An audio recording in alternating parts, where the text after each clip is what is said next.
We'll be getting started in just a moment. Thank you.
Good evening, everyone. We will be calling this meeting to order in just a moment, so please take your seat. Thank you.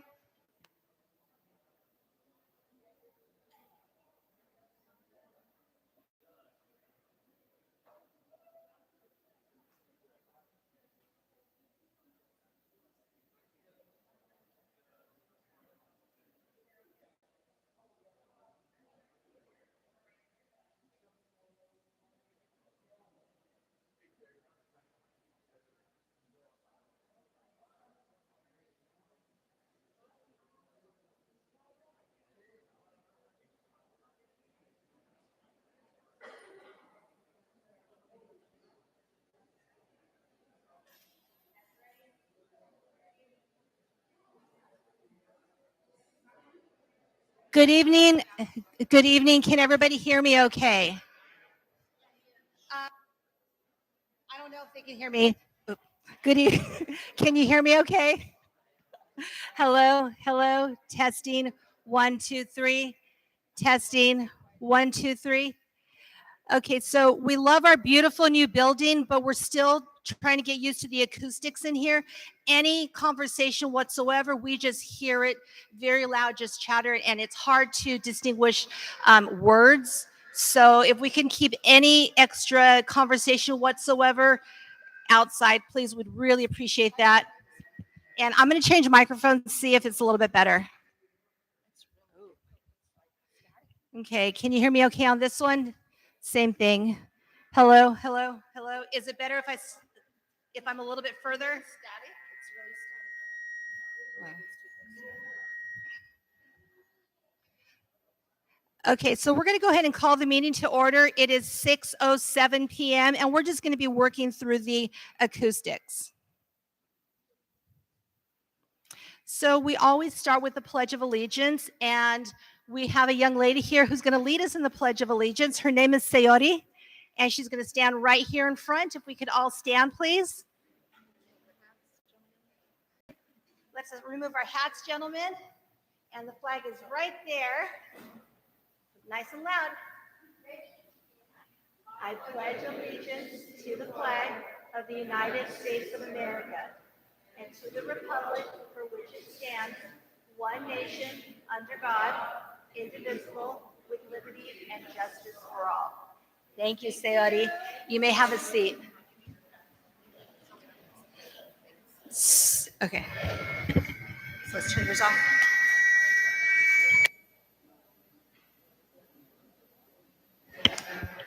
Thank you all for bearing with us. We're going to do a roll call of MAC members. Gary Grosich. You're here. Angela McLean. Stephanie Santoyo. Diane Mendez is me. Ana Paredes. Teresa Escoto. Okay.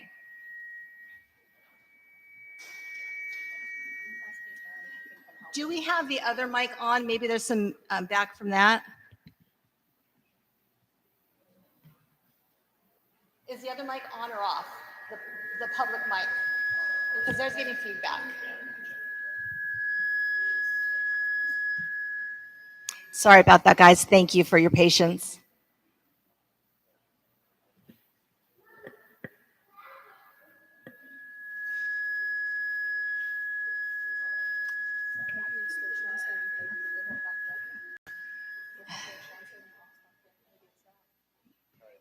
Okay.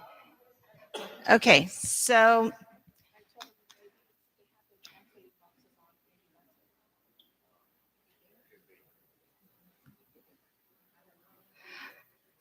we're going to go ahead and introduce any dignitaries in attendance. We have the school board here.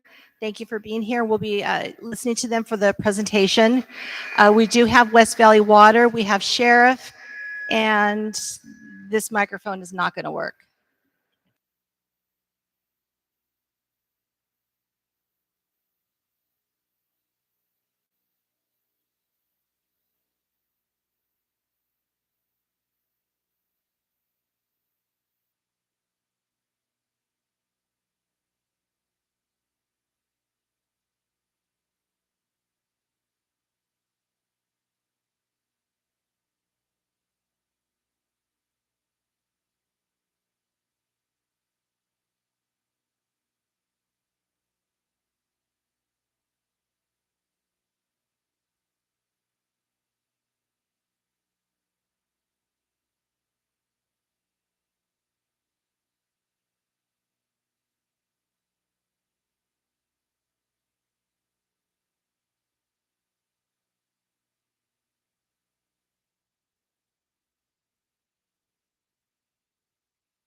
Test, test.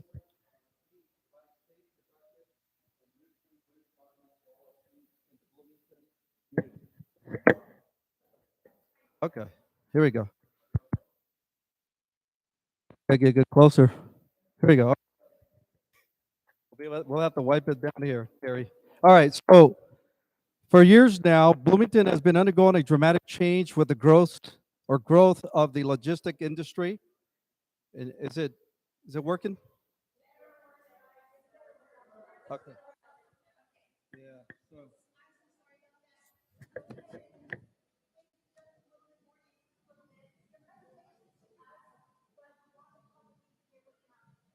Sure. All right. Okay. So if it's okay, I'll start over, and then okay. So I'll use my voice again, my indoor voice. All right. So good evening. I am Dr. Frank Miranda, Superintendent of the Colton Joint Unified School District. I want to thank Supervisor Baca and members of the Bloomington Municipal Advisory Council for inviting us tonight to report on the extremely important need to provide a safe, productive, nurturing learning environment for our students in the Bloomington community. For years now, Bloomington has been undergoing a dramatic change with the growth of the logistic industry in the area and the increasing number of large developments that create noise, traffic, and air pollution. Our challenge as a district is how do we protect our students and staff from these impacts to the greatest extent possible, and also so in line with our vision for continuing to grow and improve as an organization and give our students the best advantages for a successful future. I want to thank our facilities director, Mr. Owen, who's here tonight, our assistant superintendent of business, Christina Degno. She's not here, but she had a lot of input in this. And I want to thank our partners that are here tonight who will be part of the presentation, Mr. Terry Tao and Jeremy Bursch with Tao and Rossini, for the incredible amount of work that they have invested in this issue, including the presentation we're about to see. While many of the challenges are out of our control, I am very excited about the plan that we're able to develop with our Board of Education leadership. We have 3 members tonight. We have Ms. Pat Harrow, we have our board president, Ms. Bertha Flores, and Israel Fuentes, board member. I want to thank them for their leadership. And so what we're looking at is a new and state-of-the-art school for the community. That's if the county approves the Bloomington Business Park project. And now I would like to turn this over. There's no microphone, but I'd like to turn it over to Mr. Terry Tao, and then we'll have Mr. Owen Chain for the presentation. Thank you. Thank you. I'm going to try this microphone. I'm going to try putting it up really quick.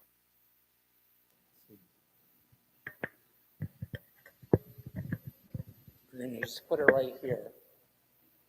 Can you guys hear me? Okay. So I thought, on behalf of the school district, that it would be best to lay out what it is that we've been looking at. The future with regard to Bloomington is very different from what it is that you see now. The area of Bloomington is a largely residential area, and as a residential area, what we've seen over the years is it has been a nice residential area that has been a haven for various types of residential and some agricultural, but what we're seeing is a change. And that change, we've had the opportunity to see a couple of projects, but there's a lot of projects that are coming. So I put together a quick agenda. We're looking at future, what it is that the school district has done with regard to the California Environmental Quality Act, the future of the 28-acre site. And I think it's important to recognize that the 28-acre site has been owned by the school district for now 21 years. And that 21 years, this had always been approved as through California Department of Education, and had received all of the environmental approvals necessary in order to proceed with the school. Despite what it is that we've heard from some opponents to the project saying that no school will ever be built on the 28 acres. The future, we know, right now you have a project that is moving through, it's called the Bloomington Business Park. That Bloomington Business Park project is going to change the area drastically. And what we see is the environmental folks coming to the school district saying, school district, we want you to oppose. We want you to essentially do what it is that the Attorney General tried to do, and ultimately the project went forward anyway. And there's a reason why. The California Environmental Quality Act is an informational document. As an informational document, the purpose of the document is to inform the decision makers of what it is the environmental impacts will be. That decision maker is not the school district. We are not deciding on whether or not there is going to be a Bloomington Business Park. We are not deciding on any of the projects that we ourselves don't own. What we are deciding all we are able to do is, just like you and us, we can put our objections into the project and inform the decision makers of the effects that the project will have on the schools. So I think that it's helpful to look at a past project that we've done and the lawsuits that the school district has brought in order to try to support its rights as a school district and what ended up happening with that. So we're going to talk a little bit about that. What we see is enough development that's coming that we need to create a new future for Zimmerman. And that's what we've been looking at, and that's what we're here today to talk about, that we are planning a new school, and we're planning it on that 28 acres. And what we'd like to do is put in the absolute best for the kids. Air quality, equipment, MER filters, setbacks, shading to ensure that there's better noise protection, air quality, et cetera, for the school. So let's talk about the past. So I'm going to try this. This is a piece that the LA Times put out. We took little pieces of this so that you'd be able to see it. We're going to try to project it out, and let's see if the audio works. This is the area where we're at Hillside School by Hannah San Bernardino County in 2011, 10 years ago. And this is the neighborhood today, where the 20 warehouses now sit within a mile of the school, and there are plans to build more. Montana has been called California's epicenter of warehouses. There are more than 50, including some from UPS and Amazon, that take up more than 16 million square feet throughout the city. That's like 4.5 Disneylands. Their existence helps make it possible for us to buy something online and have it arrive at our door within hours. And all these big warehouses come at a cost. We're seeing thousands of trucks. Because they're like, it's a home. It just spews all these toxins right into your backyard. Warehouses are getting very close to our communities and our schools. We have our students surrounded with warehouses. The inland empire has become a national logistics hub, even though it's funded as a cheap and its proximity to two major ports. A lot of those imports, they get unloaded at the ports of Bloomington, and they go through LA into Riverside and San Bernardino, and then from here, the trucks loaded with freight are pushed out to the rest of the country. For the city of Montana, that is the building of dozens of warehouses, all connecting right up to residential areas and schools. All right, so the reason I'm showing you this video, this is right next door. This is in Fontana. We are just south of that area and just a little bit to the east. So the Bloomington area has not had as much development, but what we see is a number of projects that are coming. And the Fontana area ended up with a lawsuit. So I'm going to show you a piece that also is from that LA Times article that I think is helpful to illustrate what happened in Fontana. Project caught the attention of California's Attorney General, whose environmental justice group filed a lawsuit against the city of Montana in July, challenging the project. There's multiple warehouses already built near this community that was impacted, and there's two public high schools here. And so when this local land warehouse project was proposed and it was expected to add, a really high pollution burden, approximately 114 daily truck trips, 70 daily passenger car trips, we got involved. The more traffic that we have, the longer those trucks idle while it's sitting in traffic. And so it's the traffic that then contributes to the air pollution. Surrounding neighborhood is already more polluted than 97% of the census tracts in the state. All right, I'm going to show you something from within this video. So there was a picture of Blue Hills High School. And I think it's helpful to see what it is that we're looking at. So we're right against the Bloomington area. The Bloomington area is right off of the picture to the left. So you already see these warehouses that are coming up in the area. And what we know is, remember when I told you about California Environmental Quality Act? The California Attorney General intervened against the Fontana warehouse. And ultimately, you know what they got? $200,000, of which $50,000 made it to the school district. That's not an acceptable answer, and the warehouse got built anyway.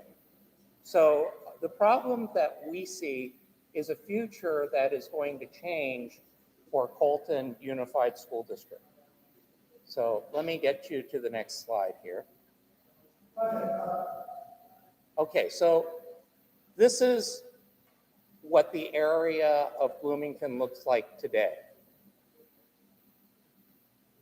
These are all of the school sites that are directly in Bloomington or servicing the Bloomington area.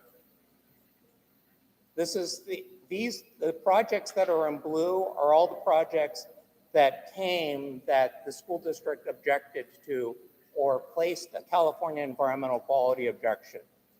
Amazon, Pacific Industrial, the truck terminal at Ayala, the Alder Avenue Industrial, Alder Warehouse at Slover, the Arco at the AMPM just next to Cressmore, the Karasaki Western States Engineering gas station, the Slover Warehouse, the High Cube Warehouse, NEC, NWC of Cedar, the Cedar Avenue Technology, Wheeler Trucking, NWC Cedar at Harupa, and then the projects in yellow are all the projects that are coming.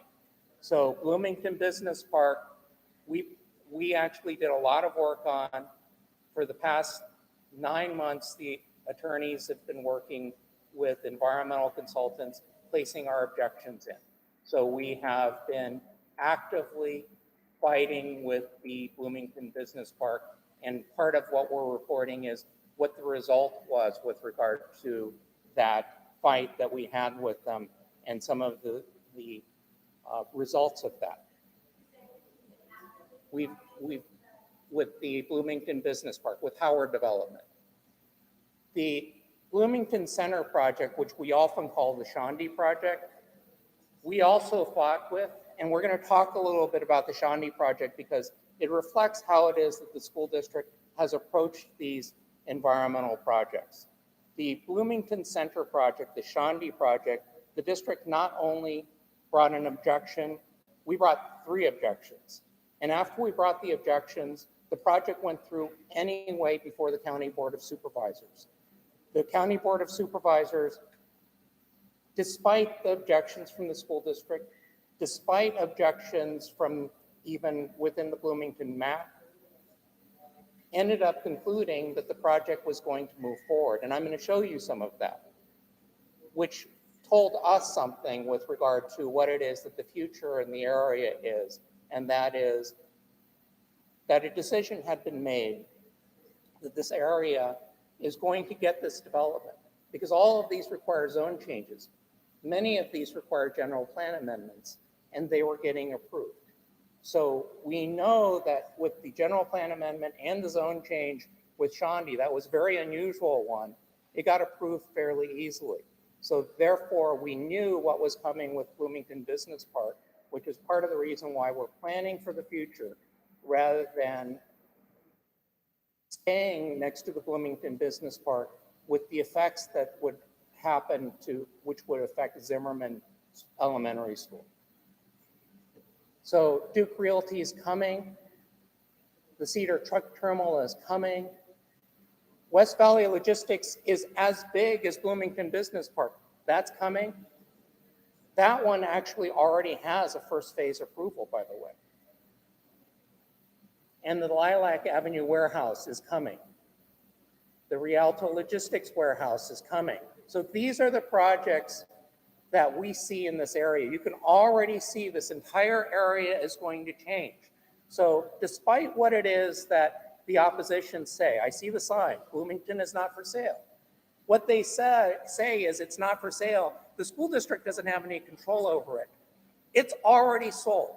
It's already going to get built out. The issue for us is, can we control it so that we can help our school district, because that's what we're here for, so that the kids don't have to suffer through the effects. So we're planning for the future. All right, this is just a map showing all of the projects that are coming in the area. This is from Cal EPA. When the area is in red, it is recognized essentially as a non-attainment area that is 99 to 100% not attaining the proper air quality for the area. So we already know that the area has non-attainment air quality problems. I just wanted to show you this map so you had some idea of where Cal EPA is with regard to the air quality of the Bloomington area. So these are some of the comment letters that we've already issued. We've issued all these letters, the Bloomington Commercial Center, which is Shandy, the Howard Project, we've had multiple discussions, multiple letters, Cedar Avenue Truck Terminal. And by the way, one of the objections from the environmentalists is that we didn't put in an objection to the Howard Project. Not only did we put in an objection to the Howard Project, but we also hired environmental air quality consultants, toxics consultants, and spent significant amounts of money to put all of that together in order to make our claims against the Bloomington Business Park, which is why we ended up where we are. We also objected to the Cedar Truck Terminal, Rialto Logistics. The list goes on, you kind of got the idea. So this is, I just wanted to show you where the West Valley Logistics Center is. That's to the south. We're going to be dealing with that. That is yet another project. And by the way, I don't think that we're going to be able to object to that because that phase one approval that we objected to has already been approved. So the phase two is just for the buildings.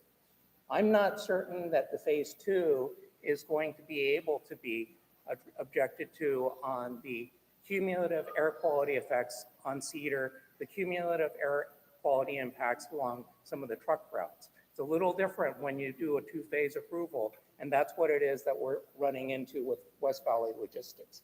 So you can already see the picture that we're trying to paint is the area is changing, and even though right now you can't tell, in just a few short months, perhaps in the next 2 years, this entire area is going to change. So let's go over Shandy a little bit. I wanted to show you some of the documents on the changes. This is the district's property. It's the 28 acres. This is the Shawnee property. We never owned that piece of property, and Shandy's bought it, and they ended up putting in their request for approvals on the piece of property. It is not a property that the school district sold to Shandy. It is not a deal that the school district made with Shandy. The district actively objected to the Shawnee project, and we ultimately not only sued Shandy, but we also sued the County Board of Supervisors in order to try to deal with this. So this is just some details with regard to the project, where it's at. This was the original project that was proposed.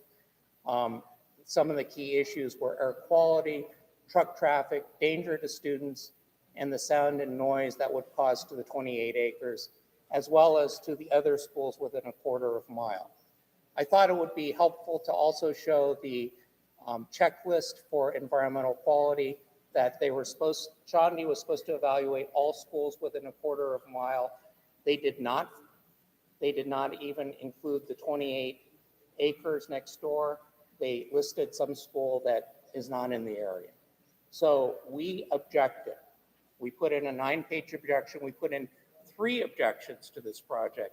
And ultimately, we went to the Board of Supervisors meeting on April 6th. So this just kind of gives you a timeline from the day we started to the day we brought our claims against the Board of Supervisors, and ultimately, we ended up in a lawsuit over it. So I've taken little pieces from the Board of Supervisors meetings. This is from the Board of Supervisor meeting that occurred. In response to this availability, that was implemented from the Open Government Fish and Wildlife and the Bolton was. All right. The reason why I put that in was because at the County Board of Supervisors with regard to the Shandy Project, they listed all the people who objected. I only heard two. It was Fish and Wildlife and Bolton Joint Unified School District objected to the Shandy Project. So I don't know where other people were with regard to the Shandy Project. We were out there alone fighting with Shandy. This is the, let me go back one. This is actually the introduction to the project. I'm going to skip the introduction, but I thought it would be helpful for you to see how when Dr. Miranda went to put his objections in, he was given his 3 minutes and that's it. No courtesy of an extension of time. I put my card in and I asked for 3 extra minutes so Dr. Miranda could get 6 minutes of time. He did not get that. He was cut off at 3 minutes. He got his objections in. It appeared to me like this project was going to go through no matter what. So I'm going to show you the video from the objections that Dr. Miranda put in. Nearby or other schools located nearby. Special standards that we apply when these schools are present or are to develop. The obvious purpose of such a requirement is to protect health and well-being of our children, a concern of which I'm sure all of you are aware. So, through the proposed project truck traffic, the district is concerned about possible physical issues within the students, as well as their quality impact on students and staff. Additionally, students will be impacted by hazards related to noise and reasonable things located around. The district feels that we have been more prepared and taking certain time and immediately good feedback of responding and making the secret document prepare this project. We feel that what is needed now is the project proponents to prepare an adequate time. They're done. So that is all that Dr. Miranda was able to get in front of the County Board of Supervisors. No courtesy to him, no extra time, no additional time to talk. Gary Grosich also came and spoke at the Bloomington MAC and spoke on behalf of the Bloomington MAC objecting to the project. The project went through anyway. There are only 2 questions that were really asked by the County Board of Supervisors. Number 1, is there going to be a restaurant? And number 2, is this going to provide a lot of income to the area? So those were the 2 things that the County Board of Supervisors was concerned with at that time.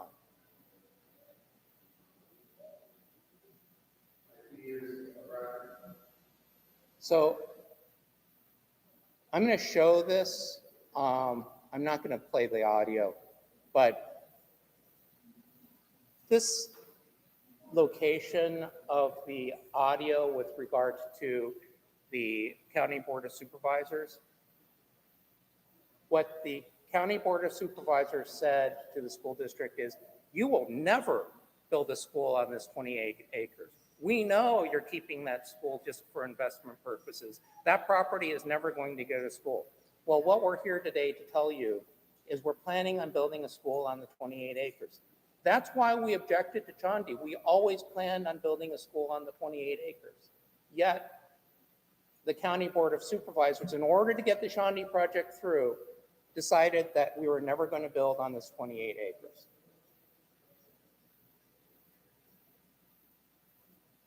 So, this is actually the approval.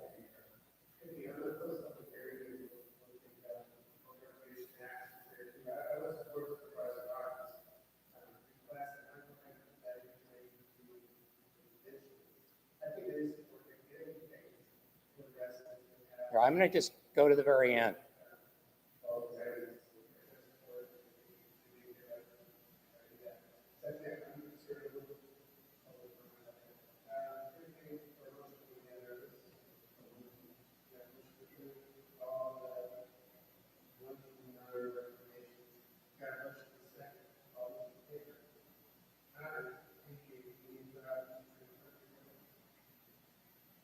So the Shawnee Project went through that day, despite objections from the school district, despite 3 objection letters, despite objections from Gary Grosich, despite people who were just showing up to object to the project, it did go through.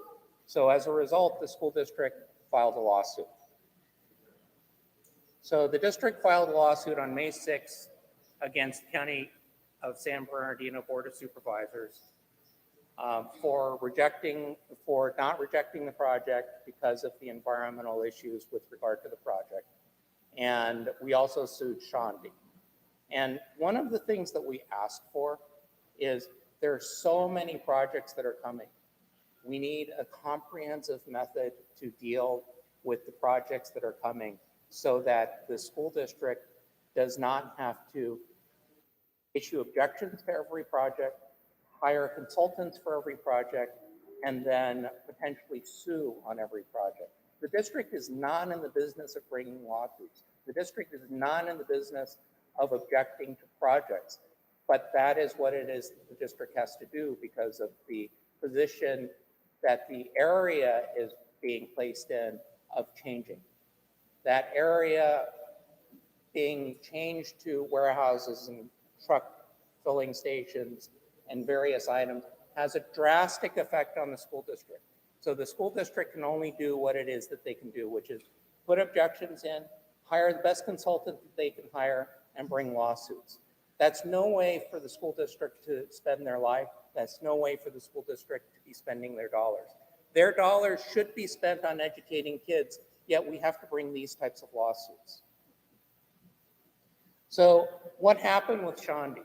Knowing that the project was going to go through, knowing that the best we could get was a redo on the environmental reports, perhaps an environmental impact report, we got a settlement from the County Board of Supervisors in Shandy.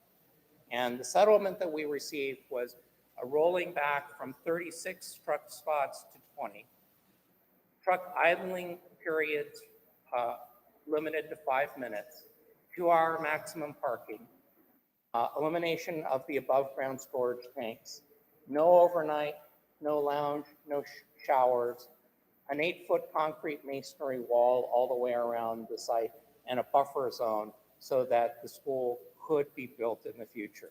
So that's what it is that we got out of the lawsuit. And unfortunately, we knew that the project was going to get built. So this is just to give you an idea of what was originally planned is on the left. What was ultimately agreed to is on the right. You can tell that the number of spaces went way down and the type of project changed fairly drastically, especially with green zones and the landscaping that was added.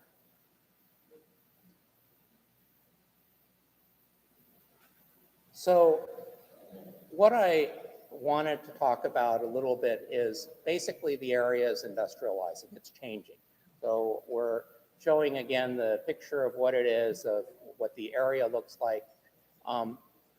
I wanted to show this to you because this is a modern day example of what happens when the development in the area leaves you behind. This is Vera Coker's house. It's right next to a Trump Plaza in Atlantic City. It is one of the bases for the movie Up. And the reason I wanted to show it to you is because the entire area developed around Vera Coker's house. And it is not able to keep up because it's from an era past. And since it's from an era past, they ended up having being placed in a position where the rest of the development grew around it. That is what we're looking at with regard to Zimmerman. Here's Vera Coker's house. They ended up building their entire parking structure around it over in Atlantic City. So that gives you a pretty good view of what it is that can happen if the development goes around the project and you don't plan for it. So that's what we're trying to do. We're trying to plan for the future. This is the actual house that UP was built on or based on. This is up in Seattle. I thought you guys might like the picture. This is another example of a home that has development built around it. This you can actually go visit if you're interested in going over to Seattle and seeing it.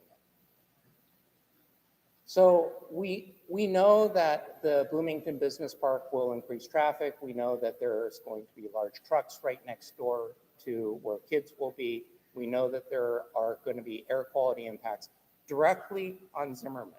So I wanted to show you, let's go back, where Zimmerman is relative to the Bloomington Business Park. So this is the Bloomington Business Park project.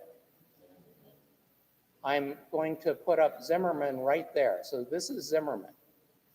And since Zimmerman is right next door, any truck traffic, any truck idling will have a direct effect on the Zimmerman school.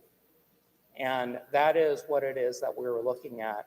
That is what our objection was. We put in our objections under California Environmental Quality Act, and we have been actively working to mitigate the effects. And ultimately, the Howard development mitigation was, we will buy the school from you. We will help put you into a new school location. And the school district should look at the best environmental upgrades they can possibly bring to the project.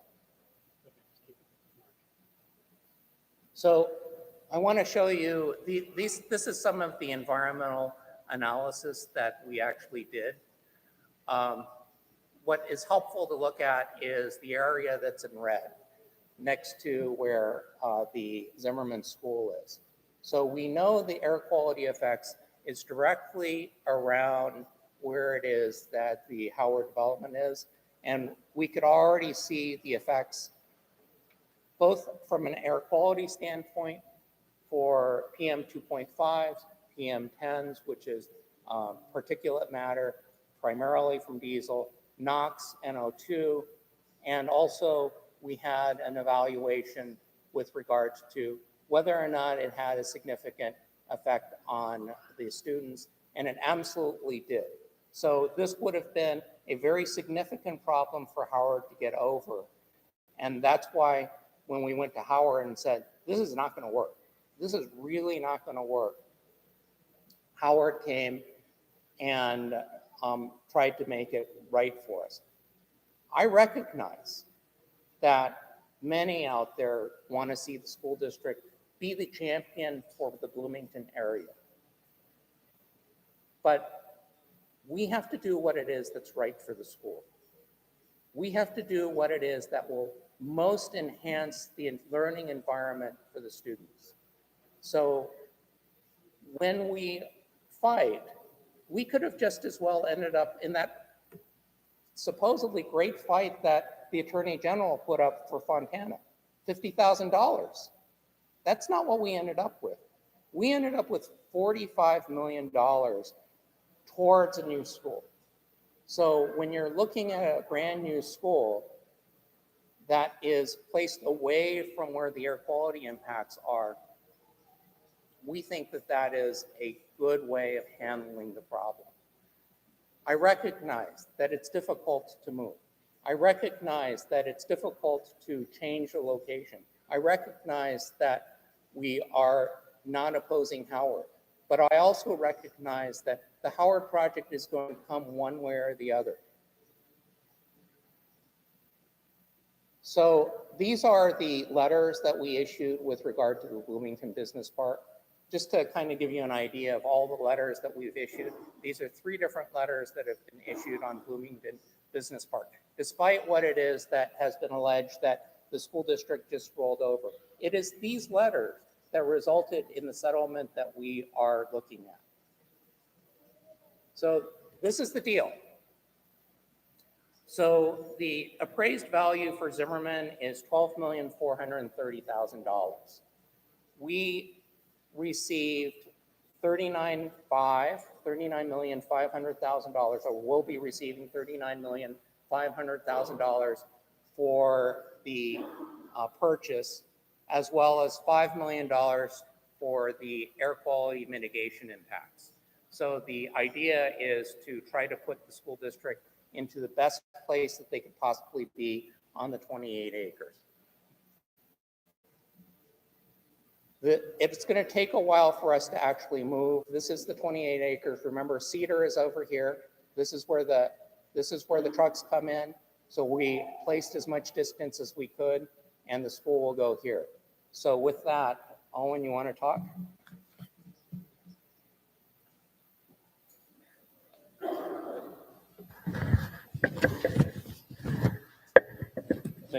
Thank you, Terry. Good afternoon. My name is Owen, Facility Director with Bolton Joint Unified School District. As Terry mentioned, while we don't have control over certain things such as the approval of the project, what we do have control over is how we react. In our decision to relocate from an elementary, it's an exciting opportunity for us to create a new learning environment, something that the community can be proud of. To evaluate a potential site for a new elementary school, while we want to be away from the Bloomington Business Park, we also want to make sure that it's close enough to still continue to serve the Zimmerman community. So Terry mentioned district-owned 28-acre site, intersection of Cedar and Santa Ana. It checks a lot of boxes, allows us to really maximize the proceeds from the exchange of Zimmerman to build a new elementary campus. It also eliminates the need for the district to acquire other property and the possibility of further displacing Bloomington residences.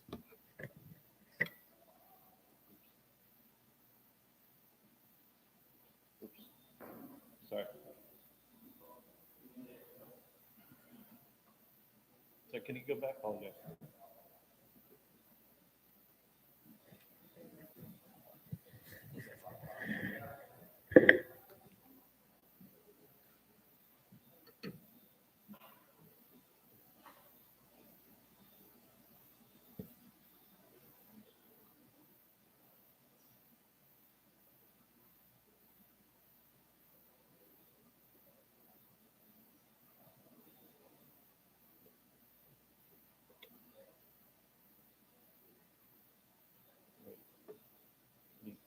Go back one more, please.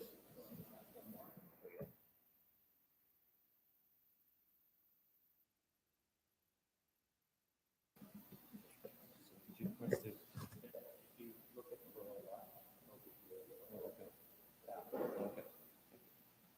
All right. Sorry. Apologize for the technical difficulty. So, as I mentioned, this is a really a brand new opportunity, a great opportunity for us to create a new learning environment for our families and community of Zimmerman Elementary. This is a concept design that we work with the architect to lay out. This is not really what the ultimate design is going to look like, but it's just an initial exercise to test it to see what a site could potentially look like, a new elementary serving Zimmerman community. So, a board is a strong believer in community engagement and collaboration. We'll be interviewing and selecting the best school architect to carry out the vision of the new school in the event that Bloomington Business Park gets approved, and we'll have to move forward with relocating Zimmerman. There'll be ample community workshop meetings of staff, family, district leadership to participate throughout the design process. A process to design a new state-of-the-art learning environment by the community, for the community. You can see some of the amenities that we provided. Because of all the environmental concerns that impact traffic, trying to utilize the building, create a courtyard shape, as well as combination of the physical building, as well as the landscape element to attenuate some of the noise, air quality impact, to really provide a better learning environment for our students and family.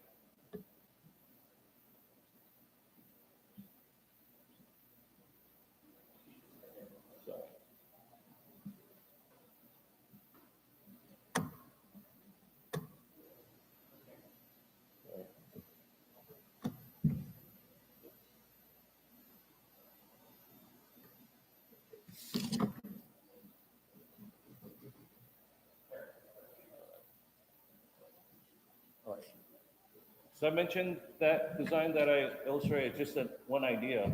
Once we are able to move forward, we're going to be engaging community in getting input to design, brand new state-of-the-art elementary school for our students. So these are just some ideas that reflect some of the new learning environment with some of the creative solutions that we provide, from NPR spaces to classroom collaboration spaces to outdoor learning environment. There's really a lot great potential opportunity again for us to get the community to get involved, engaged, design something that the community can be proud of. Again, this is a three-dimensional rendering to show what conceptually the campus could look like. Again, it's a front rendering elevation of what the main entry could potentially look like. And this concludes our presentation. I'd like to open up for any questions.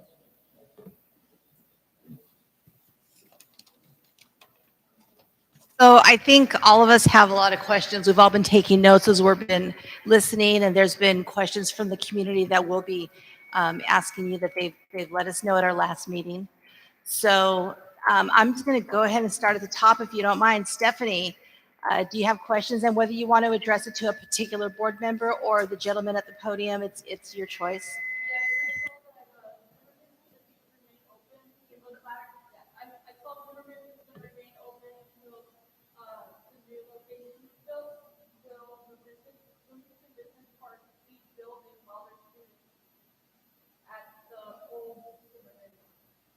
Right, that's correct. Zimmerman will remain open until the new campus is built. Everything will run as it is until the new campus is built. So,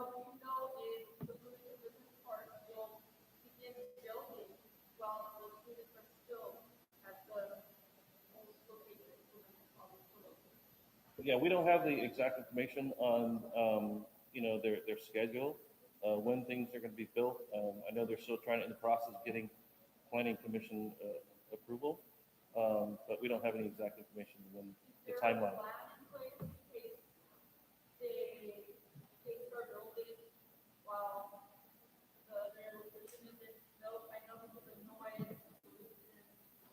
Right, yes, yeah. So for a new campus, we're projecting from design through end of construction about 3 to 4 year period. We anticipate that the construction will occur for Bloomington Business Park, if it gets approved, will occur during that time frame. And actually, as part of the CEQA process, Bloomington Business Park is supposed to have mitigation measures to address noise and other traffic and things like that, even during construction, and not just the ultimate build out, but during construction process as well. Just to kind of give you an idea, some of the items that we indicated were PM 2.5, PM 10, diesel emissions, dust from the project, runoff from the project, as well as noise restrictions in place as part of the mitigation measures with regard to how we run it. We do recognize that there may be some overlap during the end, but we place mitigation measures within the environmental document as part of the design. Do you have any more questions? No, that's it. And you can try your microphone, see if it works or not. Do you have any questions? Teresa, you got a list of questions. Go for it. I got a few, sorry. Oh, yeah, Sorry, no. we got questions. Your mom will voice it. So what is the thing that you're stating that you're going to acquire a property at 345 North Hermosa Avenue? What's your plan for that property? Well, that property actually butts adjacent to our current support offices space. So we're looking at certain ideas about how to best utilize that space, but it's adjacent to a certain area that there's some opportunity for us to take advantage of and help to improve our facility at that location as well. Real quick, if we don't, I just want to, we don't speak into this, then the interactive looking at here. So, let's see if I'm back here, can you guys hear okay? Yeah. Instead of closer? Okay, in the plan, so I'm just kind of trying to figure out size-wise, like a scale. Are the classrooms, is there gonna be a reduction of the amount of classrooms that you're gonna have at the new location versus the existing location? No, actually, are you talking about the quantity of The quantity, well, I want to know the quantity, and then my other question that ties into that is, what is is the square footage comparable to what you're utilizing now versus what you'll be gaining at the new location? Yes, actually, in terms of class sizes, the California Department of Education dictates in terms of minimum size of classrooms. So in terms of classrooms, will be just the same amount, if not even more, larger than what they have existing. And other amenities that we have, and we're looking at providing at the new elementary school is existing elementary school, or many of our older elementary school, they have classrooms that open directly out into the outdoor environment. One of the things we're looking at in terms of mitigating some of the air quality measure is creating indoor corridor. So all the classrooms are open in the indoor hallway. So therefore, we would provide a better air quality for our students and staff. Okay, and then my last question is on the plan that you have up there that kind of shows a little bit of the footprint here. So I noticed that you have this land still vacant that's adjacent to Shandy. Is there a plan for that, or what's? Yeah, we're looking at various options at this point. It could be something we could develop for our own support services or other potential use, but that's something we're looking at right now. So you're going to keep that property still then, right? Right, we don't have any plan at this point. Okay. Sell that parcel at this time. Okay, thank you. That's all my questions. So, excuse me, one of my concerns is, this is as frustrating for us as it is for you guys. Sorry about that. So one of my concerns is that, our concerns is that our community often, the commute is by foot to school. A lot of parents walk their kids to school. A lot of parents are single car if they have that, families, and one car is often taken to work while one person, parent, guardian walks the children to school. Having the school on the other side of a very large, very busy street is extremely concerning. How is that going to be handled? How is that going to be addressed? And whoever's able to address it, I would appreciate that. Okay, thank you. And any of you can jump in, any of the board members can jump in to answer any of these questions as needed. We appreciate that. There are a number of factors with regard. Speak into the microphone so we can hear both. There are a number of factors with regard to what's called safe routes to schools. There's a federal law with regards to what's called safe routes to schools. And there is actually federal funding associated with safe routes to schools. So we do understand that there are mitigation measures with how you're going to cross, especially we see that the traffic is going to be by the West Valley Logistics Center. So remember, you can only hit a developer for the increment that they cause. So there are going to be pieces that are cumulative that are caused by some of the other developers too. So there are going to be pieces that we're going to have to deal with, not only from the Howard development, which is along Cedar, but also from West Valley Logistics, which is also along Cedar, and we're going to have to cross that. I'm certain that we're going to make a request for safe routes to schools with the county. So what are some of the ideas that you have to make that possible, to make those routes safe for our kids? Do we have any ideas going about yet? Any brainstorming? Any options? Yeah, we're looking at various options. At no cost to the families? At no cost to the families? Right, yeah, those are the district. Okay. No cost to the families to bus their children as needed. Okay. also looking at the agreement with the developers about contributing something as well. And Perry mentioned active transportation. We actually earlier this week did a meeting, and that was one of the things we wanted to start collaborating. That if we were to build a new elementary school, we wanted to look at some available grants out there that could improve the safety, particularly with the walkers and to our students and families. Okay, and who's over there? Adam, correct me if I'm wrong, but that's the grant program that the MAC supported, right? The Safe Routes to Schools recently? Exactly, but it's one that we did support. Okay, very good, thank you. So I believe this gentleman right here, you had said somewhere that the school district had 3 objections to the project coming, but it was difficult to hear what those 3 objections were. Can you remember that? Do you know what I'm talking about? Major objections were air quality, with regard.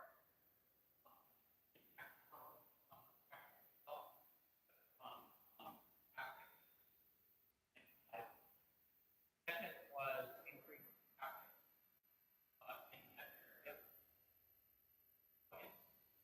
And impact, especially because we're literally right next to it. There was a slide on there. I'm sorry to write the number slide. The air quality, it talked about the air quality. I want to say, I don't even want to guess. Did that depict the air quality now or how it will change once all of those warehouses, you know what I'm talking about? You're talking. Yeah, there were 2 different slides. I lost it, it's okay. So the slide that was all red, Yes, that's air quality right now. air quality right now. So we're already really bad. Yeah, if you go online, that's the slide. If you go online and you look at the county EPA website, that's what you're gonna see. So it's bad now. Okay. By the way, most of the inland empire is either red or orange. Yeah, no, I understand that. So you answered my question about what you're going to be doing with that piece of land on Cedar adjacent to Shandy, slide 38. So you did address that you're still trying to figure out whether it's going to be extra admin or something else. So the proposed new school, referring to that, the current population, student enrollment at Zimmerman is what compared to what the new student enrollment will be if it's moved over? What, do you have those estimated numbers?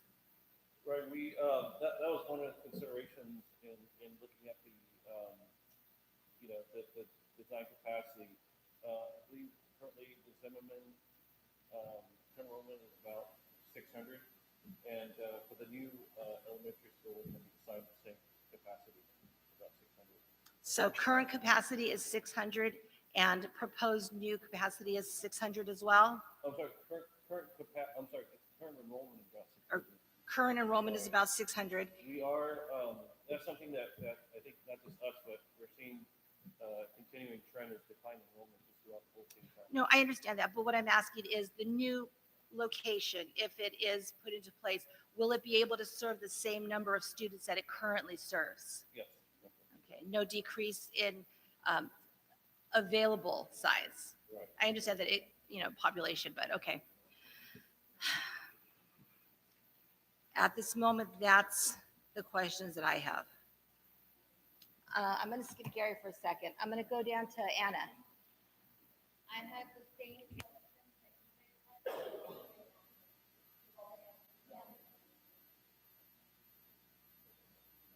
the same questions as you guys had, so they've already been answered. The transportation, the displacing or placing of all the students in the school. So, thank you. Okay, Gary. Okay, thank you. Hopefully you can hear me. So I want to try to clarify some items tonight. that, some of my colleagues have already addressed. Um, this will only take place if the project goes through, correct? Project does not go through, things remain status quo. That is correct. Okay. Now, as part of,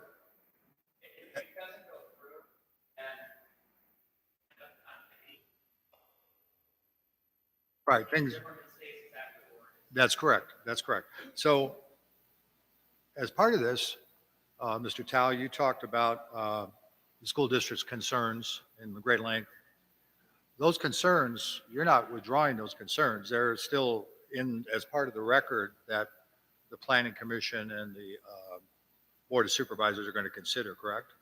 They're the same concerns, but remember, the equation changes a little bit once you remove Zimmerman, because Zimmerman is directly against the Bloomington. Removing it changes the. Well, that would be mitigation, but the rest of your concerns about environmental issues, that will stand on the record. It's already in the record, correct? Correct. Okay. All right. So, I've heard some comments, and I think people need to get clarity as to why the settlement wasn't available to the public sooner. In other words, there's a certain feeling in the community that all of a sudden, hey, this came out of left field, and nobody ever talked to us about anything. Nobody ever told us this was happening. Can you talk about that a little bit, to clarify why that had to be addressed in that manner? Since late 2019, we have been actively objecting and noting issues with regard to the project. The main ability to actually place objections were when we saw the environmental impact documents. And once we received the environmental impact documents, we put our environmental consultants, air quality, traffic consultants to do modeling immediately. And that's how we figured out what the impacts actually were. Right. But you already explained all that, but my question has to do with concerns in the community and comments that this decision was made in 19 minutes. And so, can you go into the process? I mean, there was obviously, and I know this is a planning commissioner, when you have pending litigation, which is what this was under the Brown Act, you have to be in closed session. But it's not a public negotiation. It's in private. So can you talk a little bit about that? Because it seems to be like an unusual, complicated negotiation that couldn't have been done in 19 minutes, obviously. So, can you address, mainly, I understand it, but mainly for the community's concerns? The threat of litigation with regard to the Howard project, where we were threatening litigation, goes all the way back to 2019. The Board of Education has been regularly counseled in closed session with regards to the effects, what the impacts are, what the impacts on Zimmerman would be. I will tell you this, with the Howard project, the environmental information on the Howard project predates the first time. So that's how long this project has been around, where we were looking at the effects and the environmental impacts and addressing that with the school board and the possibility of litigation. Okay, so moving on, Mr. Chang, if the project is approved, and I think Stephanie asked the question, how many years? We're looking at 4 years, most likely. Okay, so unless you're just going into Zimmerman kindergarten, first, second, possibly second grade, people that are there, the students are still going to graduate from Zimmerman from the third grade on up. Is that a fair statement? Okay. And you talked about what you did, and I was actually wrote a letter to you, Mr. Chang, in June of 2021 or May of 2021, voicing concerns about what the community could do or what the school district could do as part of their lawsuit. And you were able to get a large part of those concessions from the Shandy organization in that. And I know we're down to 20, and my understanding is Supervisor Baca has got a commitment to have a 5,000 square foot restaurant in there, which is going to take an additional 25 parking spaces. So if that goes on, I would imagine that 20 parking spaces per truck is going to be down to maybe 10, hopefully. So, and reducing that impact. I heard comments about the proximity to Cressmore Elementary, and I know I did a little research, and right now Zimmerman is 0.8 of a mile. The new school would be 0.6 of a mile. And then I went on and looked at, I believe, Casey Elementary in Rialto, and they have 5 elementary schools within a mile of that location. So can you guys elaborate on that? I mean, I know these are neighborhood schools, even though we're crossing Cedar. Right. I think I mentioned a little bit on earlier that our goal is to relocate the school away from the Bloomington Project. I thought it was so important to be in close proximity to continue to serve the Zimmerman community. I think it's important to not just look at the distance, between the schools, but also to really looking at who we're trying to serve the community. We have the RC and Buco Vista Elementary that's been built in 20 years. They're about 1,200 feet away from each other. Again, it's really what is important. How do we best serve our community? And it's a community school, and that's what we're continuing to do. Okay, and you showed us all the rendering of the school. Is that rendering, is that open to change based on the community's input as what they feel would be issues and things that could be done better? Oh yeah, definitely. This is just our initial shot in terms of the actual design process. We're going to have numerous meetings, and we actually encourage that. Some of our best projects are where we have involvement from community and staff and district leadership, and we're excited about the opportunity to, as I mentioned, to have the community engaged in designing a school by the community and for the community. Okay, thank you. Mr. Tao, I just wanted to mention, in your aerial view, okay, you missed a couple of real important things. The community of Europa Valley approved 6 warehouses, 4.4 million square feet on the border of Bloomington that are going to be traveling down Cedar, and that wasn't shown in there. And also the city of Rialto has recently built close to 1 million square feet on the corner of El Rabino and Cactus directly across the street within 40 feet of Bloomington Homes. And I think that's worth mentioning. If we're going to, talking about Fontana, we need to talk about all the surrounding communities and what they're doing. And because I can tell you, I went to Europa Valley in 2019, and I spoke at the Europa Valley Planning Commission, voicing my concerns on behalf of my community and the community of Bloomington. And also the Attorney General sent Europa Valley a letter stating they need to do outreach to the community of Bloomington early in 2020. They never did that. And so I commiserate with what you're saying. And one of the things that we're trying to do in this community is to get enough revenue in here where we can start making our own decisions, because your assessment of the supervisors are correct. We don't vote for them. There's 4 of the 5 we don't vote for it. So we really do not have the representation for these decisions to be made at a proper level. So that's a lot of my concern. I'm looking at the big picture, not only what's happening in our community, but things that happen on our neighbors, on our borders that impact us.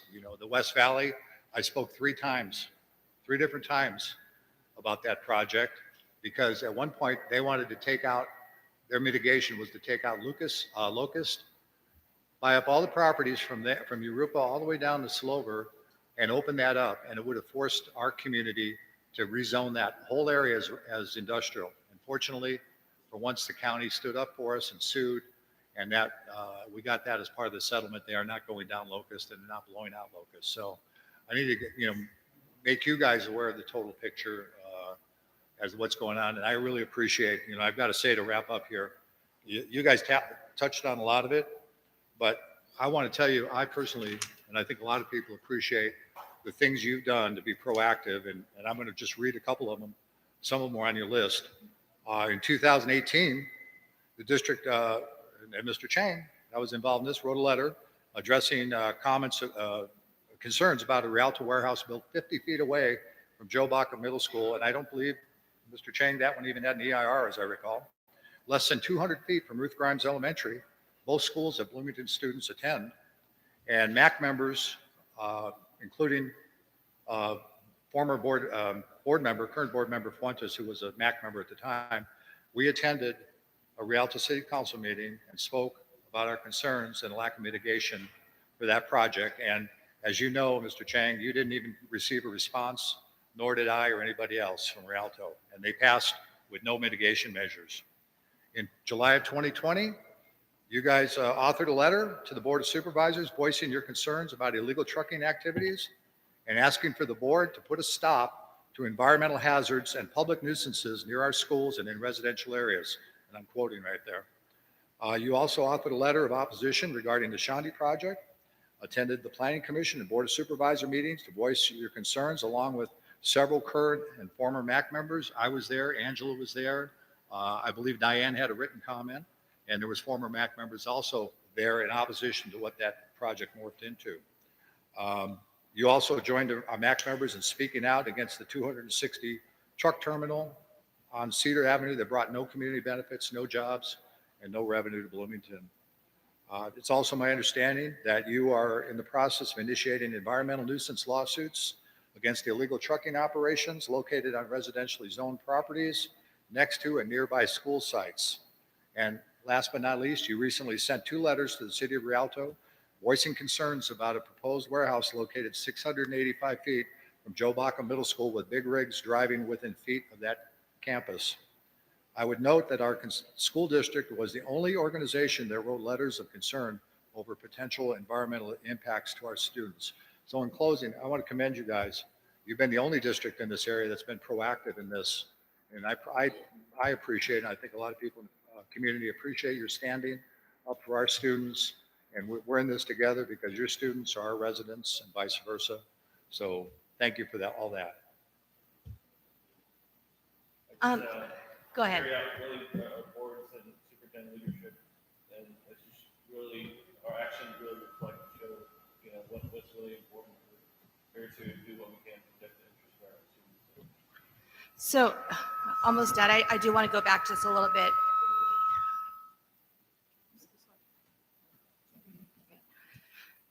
Like Gary said, I mean, the entire area has changed. It's a fact. It has changed and it's continuing to change, whether we like it or not. We do appreciate the school district looking out for our kids, doing what you can to, although you've opposed many things going on with the different developers, which we appreciate, you're taking action to do what's best for our kids, and we do appreciate that as well. Between all of you, there's quite a bit of education. I understand that. I appreciate that. In our community, not all of us have as many levels of education as some of you may have, and I know this was answered, but I want it answered very clearly. I'm going to read it. So simply asked, the community believes that this sale was done completely in secret, behind closed doors, hidden. Please answer clearly in absolute layman's terms as loud as you can so we can hear you. We know what's going on.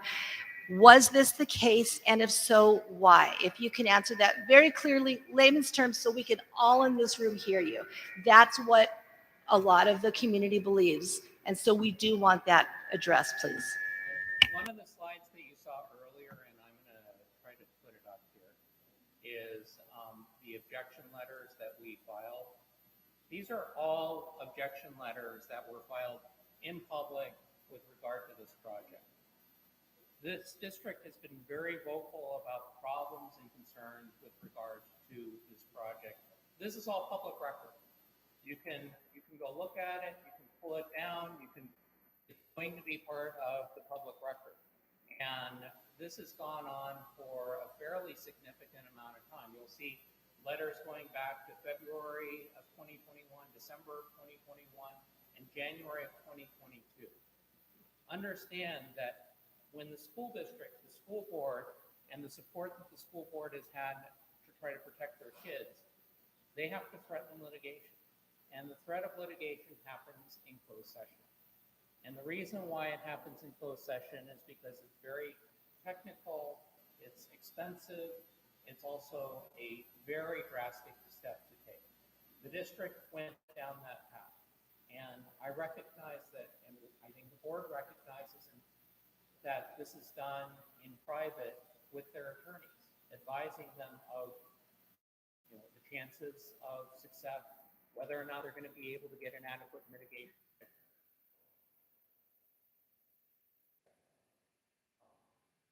Some of that has to happen in closed session. Some of that has to happen outside of. Recognize that, but it's all to protect what it is that happens with the California Public Records Act request. The way it works is the public is entitled to see the decision-making process made by the school board or the county supervisors or whoever the public entity is, and in order to determine whether or not the public entity supported and properly handled the situation.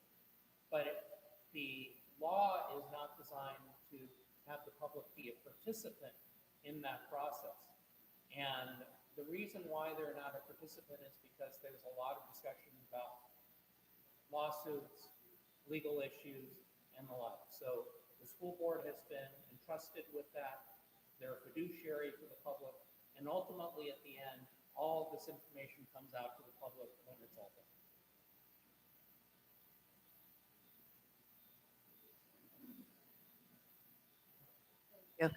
Does anybody, any other MAC members have any other last questions, concerns? No, you're good. Okay. This concludes our presentation from the Colton Joint Unified School District. Does anybody from the Colton Joint Unified School District have anything else to add, offer? Yes, Dr. Miranda.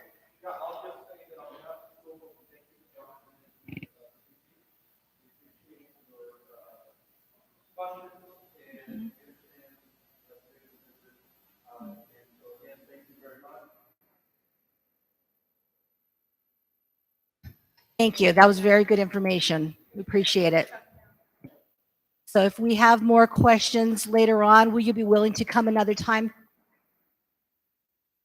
Dr. Miranda, if more questions come up, whether at the end of this meeting or during the month, would you be willing to come back? You don't have to come with your whole school board, but we may want you to come back to answer more questions that may come out from our community.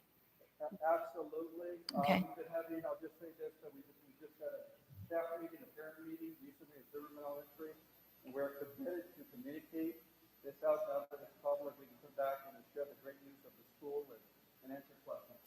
We appreciate that.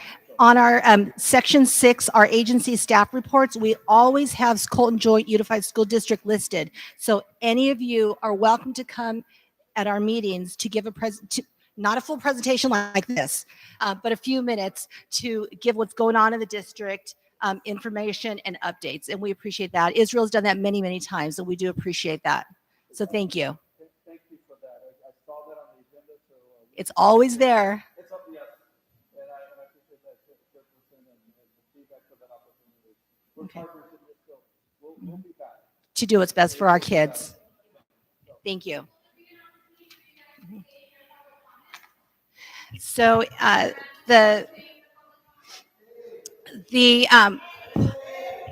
part of the informational presentation is done. You are welcome to stay or leave. It's your choice. There will be quite a bit of public comment. We have a good stack here. But the interaction will be, there won't be any more interaction because the questions come from the MAC board and the public comment comes to the MAC board as well. So we appreciate it. And we're going to go ahead and move on to the next item of the agenda, the approval of the minutes. Does anybody, do we have a motion to approve the minutes from July 6th of 2022? Angela motions to approve the minutes. Do we have a second?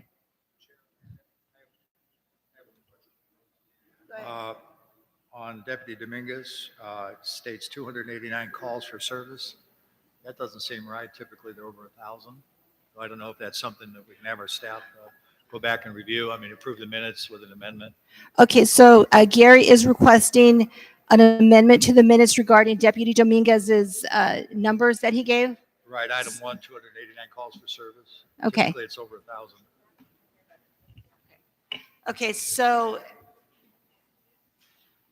Okay, so will you second that with the amendment that you listed? Yeah, that'd be fine. Okay. Okay, all in favor? Aye. Okay. So minutes have passed with the listed amendment. And next we have agency staff reports. Do we have the CHP here today? No, okay. Do we have a state legislative update? Is that Daisy? Hi, Daisy. Come on up to the podium, please.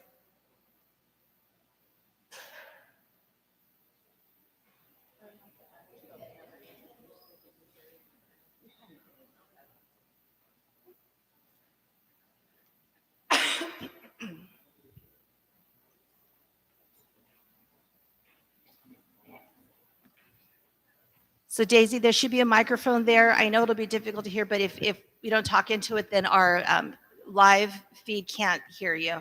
Can you hear me? Okay, good afternoon, everyone. Thank you so much for allowing me to speak. I'm going to keep this very brief. So last week, for those of you who are not aware, the legislator went back to session. So the assembly member is currently of Monday, and all throughout the month, she's going to be listening to bills as well as in the Senate. So if there's any legislation on the state level that you have your support or opposition in, please either our district office or our Capitol office, and we're taking all of those comments to record and share with the assembly member. Another thing I do want to add is that in the district next week, we are going to be having a community coffee here in Bloomington. It's going to be at the Ayala Park conference room. It's going to be on Thursday from 6:30 to 7:30. So I encourage you all to attend. The majority leader is going to be here. She wants to listen to the concerns of the community, and we hope, yes, so it's going to be at the new Ayala Park, not in the event center. It's going to be in the conference room, just because they have dance here on Thursdays. But we encourage all of you to attend. The majority leader will be here, and it's going to be an open forum for questions, concerns, and a meet and greet with the majority leader. And that is the only update I have. 6:30 p.m. through 7:30 p.m. I do have flyers for that. So if anybody, I'll leave them with Jose. If anybody's interested, I am coordinating the event, so I'll stay after as well. If you have any questions that you want the assembly member to answer beforehand, we're collecting those as well. And then the last announcement is that we are currently collecting nominations for our 30 under 30 event, which is where we recognize 30 individuals under the age of 30 that are doing great things in the community. We really want to highlight the young people in Bloomington. So if there's anybody that you know that you do want to nominate, that event is one of our big staple events in our district, and it's targeted for October. And that's all my updates for today.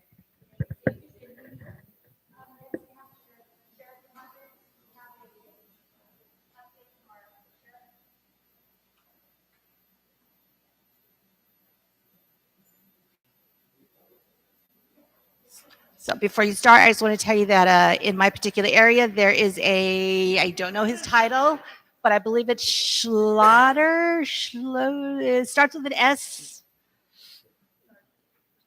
down in the Bloomington area. It starts with an S. He was on this past weekend. He was working, and he did very good things in my area to a house that was not following the rules, and he was very respectful to the community. And there were a couple younger officers there, 2 females. They were amazing. So we really appreciate the work that the sheriff is doing in our area of Bloomington. Thank you very much. You guys hear me okay? Yeah. All right, so I'm not gonna waste your time. I'm gonna go over basic information for our staff, okay? I'm Sergeant Police from the Montana Sheriff Station. I am saying we have a lot of new deputies that are assigned. We have 3 of them. Just got training. We were at an event yesterday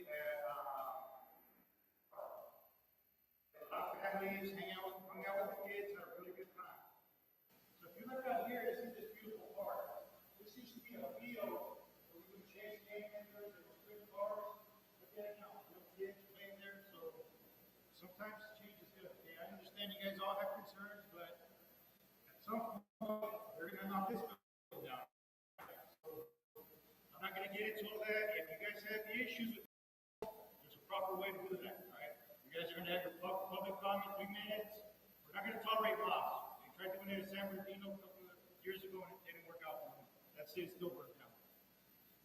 I'm gonna go over, a lot of the issues we're having now is, it's been a long day for me. This morning, we served a search warrant, recovered assault rifles, ghost guns at a house where a lot of young kids shouldn't be getting into that. We've been having a lot of deaths with fentanyl. That stuff is no joke. We're trying to prevent that from getting to the little kids at the schools because that's where it's headed to. We have, for the past month of July, we've had about 950 calls for service, more or less. No homicides, none. All the violent suspects that we've been looking for that hurt somebody, whether it be Bloomington, Rialto, Montana, we've located them. I'm going to give you an example of a 911 call that happened earlier today. It's around 3 o'clock. There's no bakers right here on Valley Cedar, right? Innocent customer going in there to buy a meal. Gang member runs up to him, assaults him, hurts him, cuts his face open, leaves him there on the ground. We get a 911 call. Within, what would you say, Paul? Like, oh, what would you say, like in how many minutes? How fast does the deputy get there? 3 minutes. Within 3 minutes, you had approximately 5 deputies, a helicopter, detectives. We identified him, located him, and arrested him. Okay? We care about the community. We don't care who you are, what you're doing. If you hurt somebody in our community, we're going to go after you. And we're usually very successful at it. Okay, so we love our community, Bloomington, whether it be south of the freeway, north of the freeway. We're going to protect the youngest resident, kids, to the oldest member of our community, all right? Like I said, if you have issues, please address it correctly with the MAC board, okay? Anything I can answer for you guys. Yes, ma'am. We have 2 fresh deputies assigned to Bloomington as well as that unit. However, with these additional deputies that I'm talking about, we have an additional 3. So we don't just keep them in one area. If there's a call for service, we all stick together. That's why we're so effective. Okay? Yes, ma'am. No.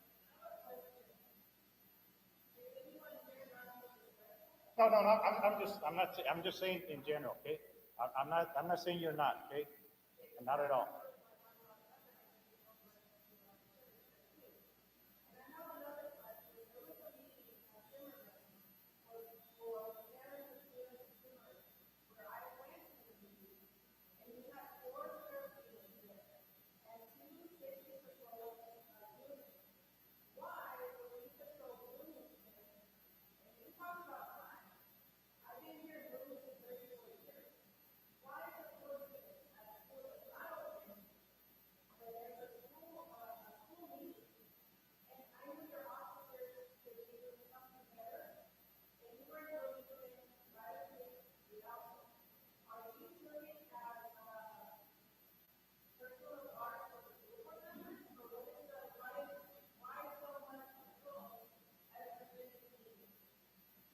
We have a lot of meetings with the school boards, not at elementary, junior high, everywhere. It doesn't matter. We still have meetings.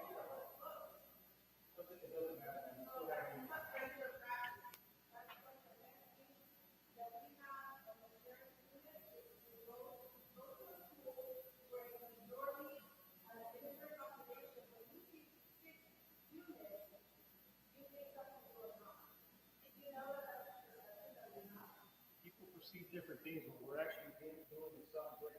We're doing things to protect kids and teachers. Carolina, you know that during this time we don't have the interaction, but I haven't stopped your questions. I appreciate that. But let him go ahead and answer it. And the questions will be done after that. But let Sergeant Ruiz go ahead and answer your question, okay? Thank you.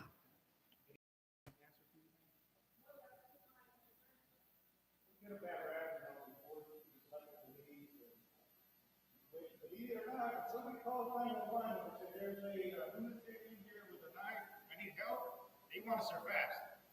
There's a bad perception that we're there to do things with people, which is false. Okay? We care for the community. That's what we're here. Anybody else?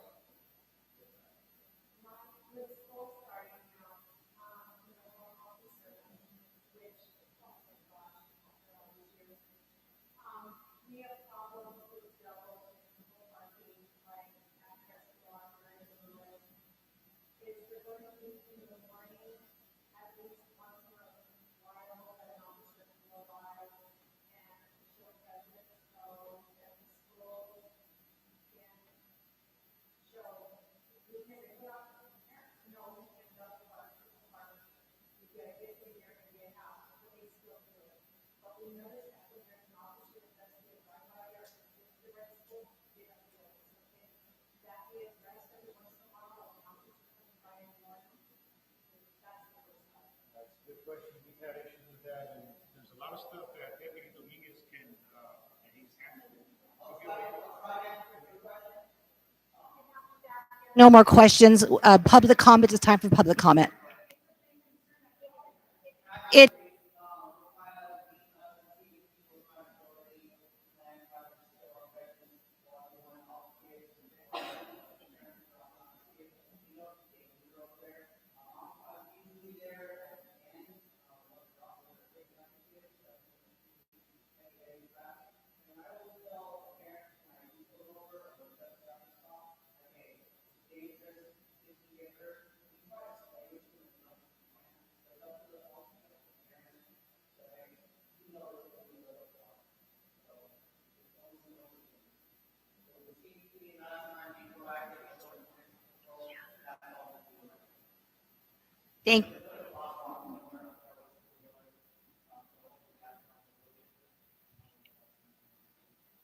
Thank you. Before you go, I just wanted to say something real quick to you guys. First of all, I just wanted to thank you for, Kessler Park has become a lot safer because of you, and we would really like to thank you guys. I know it's been a lot of work you've been doing over there trying to keep the area safe. So thank you for that, and thank you also for taking the time to come out and organize the event that you did yesterday and meet the community and answer questions and everything you guys did. You guys were awesome, so thank you for that. Any other questions? I think questions are done for the night. Thank you. Next, I don't believe County Fire is here. No, okay. Code enforcement.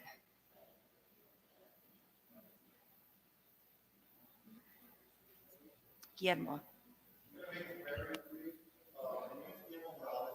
Enforcement supervisor for the Valley area. You may be aware that we're no longer at the building where we were housed. We caught fire, some damage happened, but I just want to remind everyone or assure everyone that we are still open for business. We are still providing service to the community. Our special projects unit are still going out and abating illegal dumping. Graffiti is still being proactive in abating graffiti throughout the community of Bloomington. Our code enforcement officers are still going out there and address concerns that are called in on a daily basis. So I just want to tell everyone that we are still open for business. So if you have any concerns, feel free to still call our customer service number, 909-884-4056 number, or you can still email us at codeenforcement.lus.sbcounty.gov, or you can use the website reporting app, SB County Reporter, to address or report any concerns that need some attention. I can answer questions, or I'm going to stay till the end of the meeting. If you could do that, if you could stay till the end, because we're done with questions during our presentation. Try to make it brief, so I'll speak around if anyone has any questions. Thank you. Special district, I know Aaron is coaching basketball. Is he going to be coming in at all or? Okay. I know we have the Colton Joint Unified School District presentation. Do we have any updates or statistics at this moment? Oh, Aaron is coming, but for the district, do we have any updates? No, okay. Okay, thank you.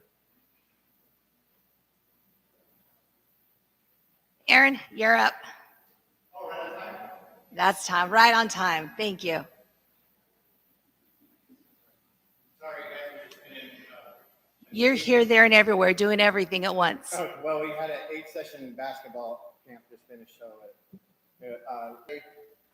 from 9 to 11 is our grand opening for this park. This park will open this weekend, full time, and I know I couldn't be happier, but I'm sure the community is well, and a lot of the kiddos will come by. When are you opening? So this Saturday, we'd love for everyone to be here.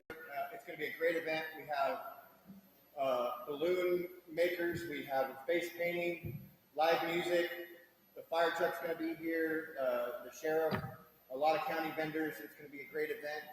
We're super excited for it. There's going to be a veterans dedication to the new monument that, real quick, Old Isle Park had a memorial for the veterans, and when we finally shut that park down, we took the plaques off, and the veterans in the community, they called and they said, hey, where did the plaques go? And we had them re-cleaned, and they're beautiful, and they're placed in their final home now, and we're super excited to unveil it on Friday. So we got the grand opening this Saturday, and then we have, I couldn't be happier with where we are right now. We have dance classes going on right now on Thursday nights. We found a great dance teacher, super awesome. We have a tiny art class, which is the cutest. It's like 4 and 5 year olds, and they're making little art projects. It's super cute. Get ready for youth soccer, and we advertise for youth volleyball as well as youth flag football. So hitting that fall transition now that school's starting. And Kessler Park is looking good and coming along. And with that, is there any questions? No, I do know. So the fire department is going to bring both an engine and the tiller, which is the ladder truck. Super. So I'm excited about that, and our fire chief will be here as Awesome. well. So thank you for extending those invitations. If you do come, it does start at 9, but you'll want to get here at 8:15, 8:30ish. Parking is scarce. So there's plenty of street parking, but the earlier you get here, the better parking spot you're going to have. There's going to be a lot of people, and unfortunately not as much parking. So. Okay. Very good. Anybody have any questions for Aaron? You good? Okay, thank you. Thank you. We'll see you Saturday. West Valley Water District. So I do know that there's a table in back with a bunch of information, but would you like to come up to the podium and give an update? So we always have the West Valley Water District on our agenda as well. Under agency and staff reports, we do list it as one of the agencies in our community. Thank you. So you're always welcome to get up and give updates. Good evening. My name is Sephora Pantaleon with West Valley Water District. So I'm sorry, real quick. I know we have translators, which is wonderful. Thank you for that. But any side conversation, we want to be able to hear everything, guys. Thank you. So is it the translator? Thank you very much. We appreciate that. But other conversations going on. So if our deputies in back are chatting away, if they can maybe take it outside so we can hear a little bit better, we'd appreciate that. Thank you. Sorry about that. No worries. Good evening. My name is Sephora Pantaleon with West Valley Water District. I'm the acting government and legislative affairs manager. Updates on July 21st, we had our ribbon cutting for our renovated lobby. We are now open to the public, so please come by. We are open Monday, Wednesday, Thursday, Friday from 7:30 to 5:30, and Tuesday from 9 to 5:30. Additionally, on back there, I have handouts on rebates, as well as hose nozzles, books on transporting your yard, and in Spanish and English, as well as flower pots. Additionally, last Thursday, our new board member was appointed to District 2, Mr. Dan Jenkins, and he's filling the seat for Dr. Michael Taylor. Very good. Thank you. Okay, next area, sorry. Agency staff reports are done, and the next order of business is a public comment. So just like we have every time, if anybody has, I'm so sorry.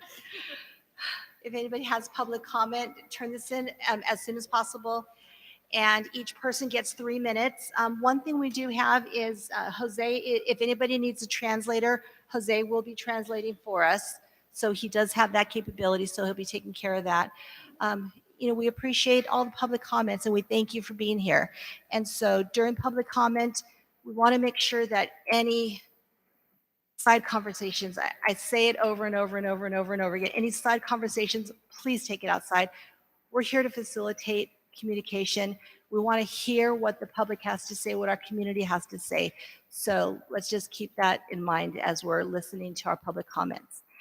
So when you do get up to the podium, if you do need a translator, if you do want the translation, please let us know and we'll have Jose take care of that for you.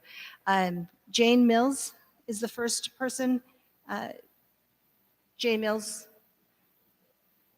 Okay, Caitlin Town. After Caitlin, we have Joaquin Castelegos.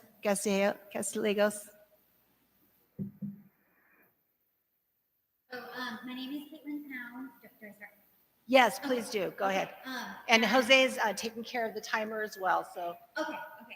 So my name is Caitlin Town, and I'm very upset and disappointed that our Bolton Joint Unified School District people are not did not stay, especially Dr. Frank Miranda.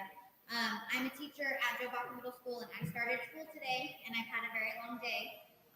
So I'm disappointed that he was not able to stay, and our board members were not able to stay, specifically because our board members have not been present at the MAC meetings for at least the past year and a half. I know because I've been here, and they haven't.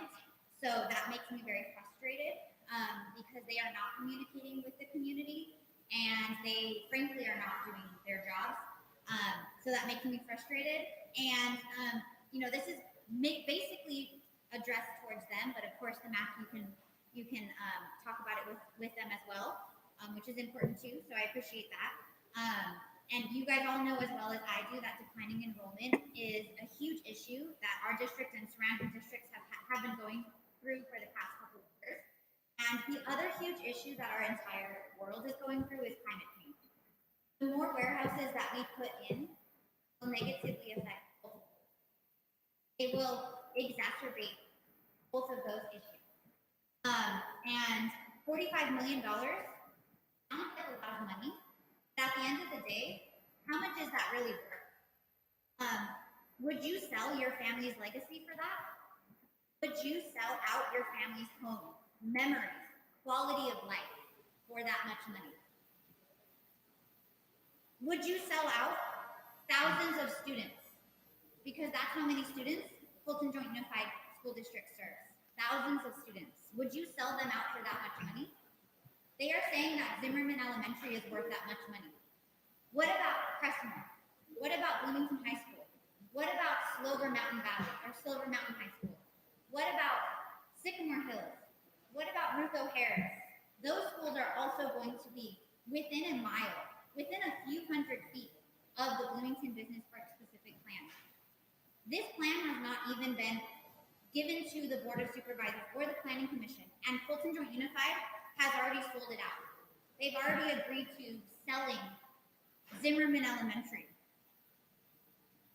And that just makes me so frustrated and sad and hurt.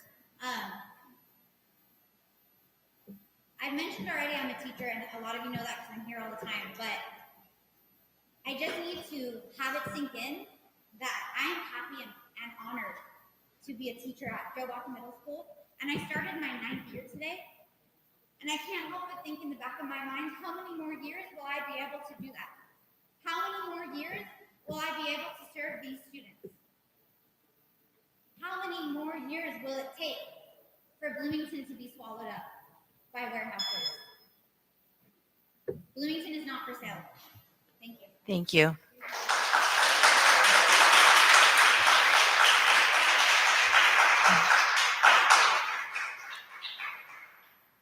So we have Joaquin next, and after Joaquin is Jorge Perez.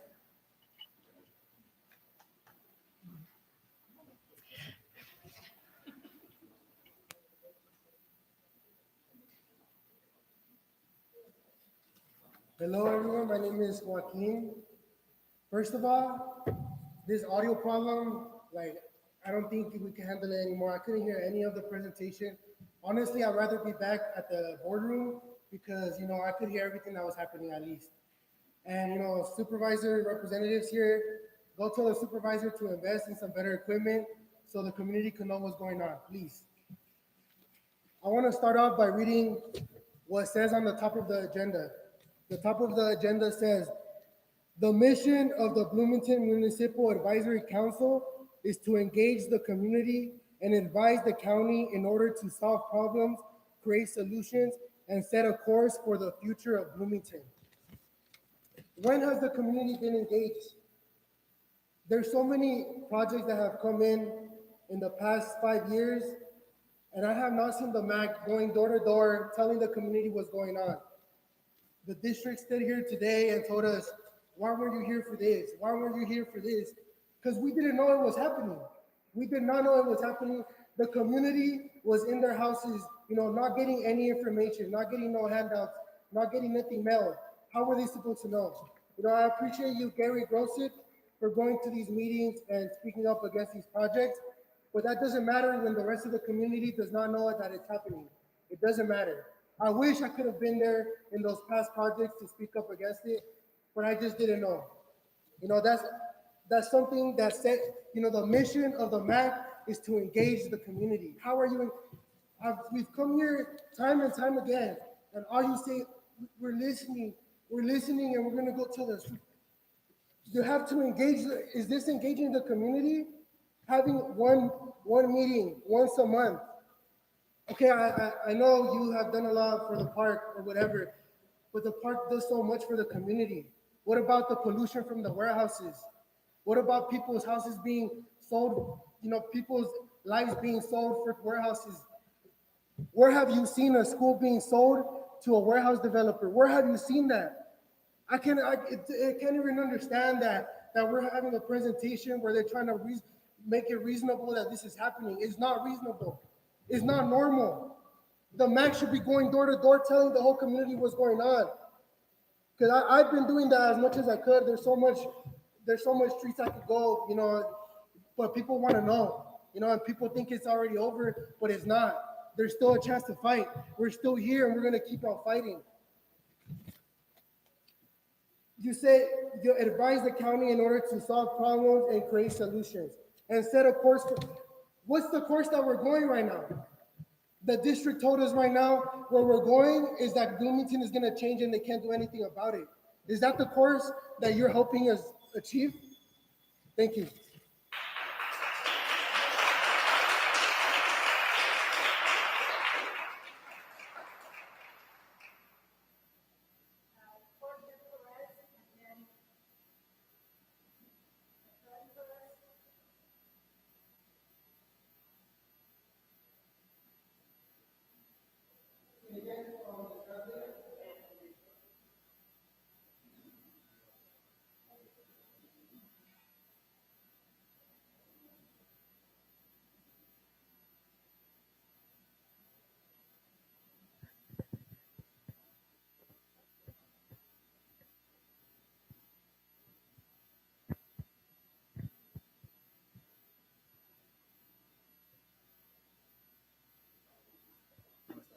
Buenas tardes. Mi nombre es Jorge Pérez. Soy residente de Bloomington por muchos años. Cuando llegué a Bloomington, era un pueblo rural, limpio, tranquilo, bonito. Mis hijos, mis nietos fueron a Zimmerman y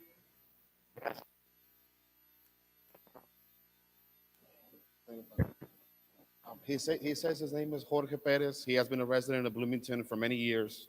When he first arrived in Bloomington, it was a rural, quiet, and very community-oriented community.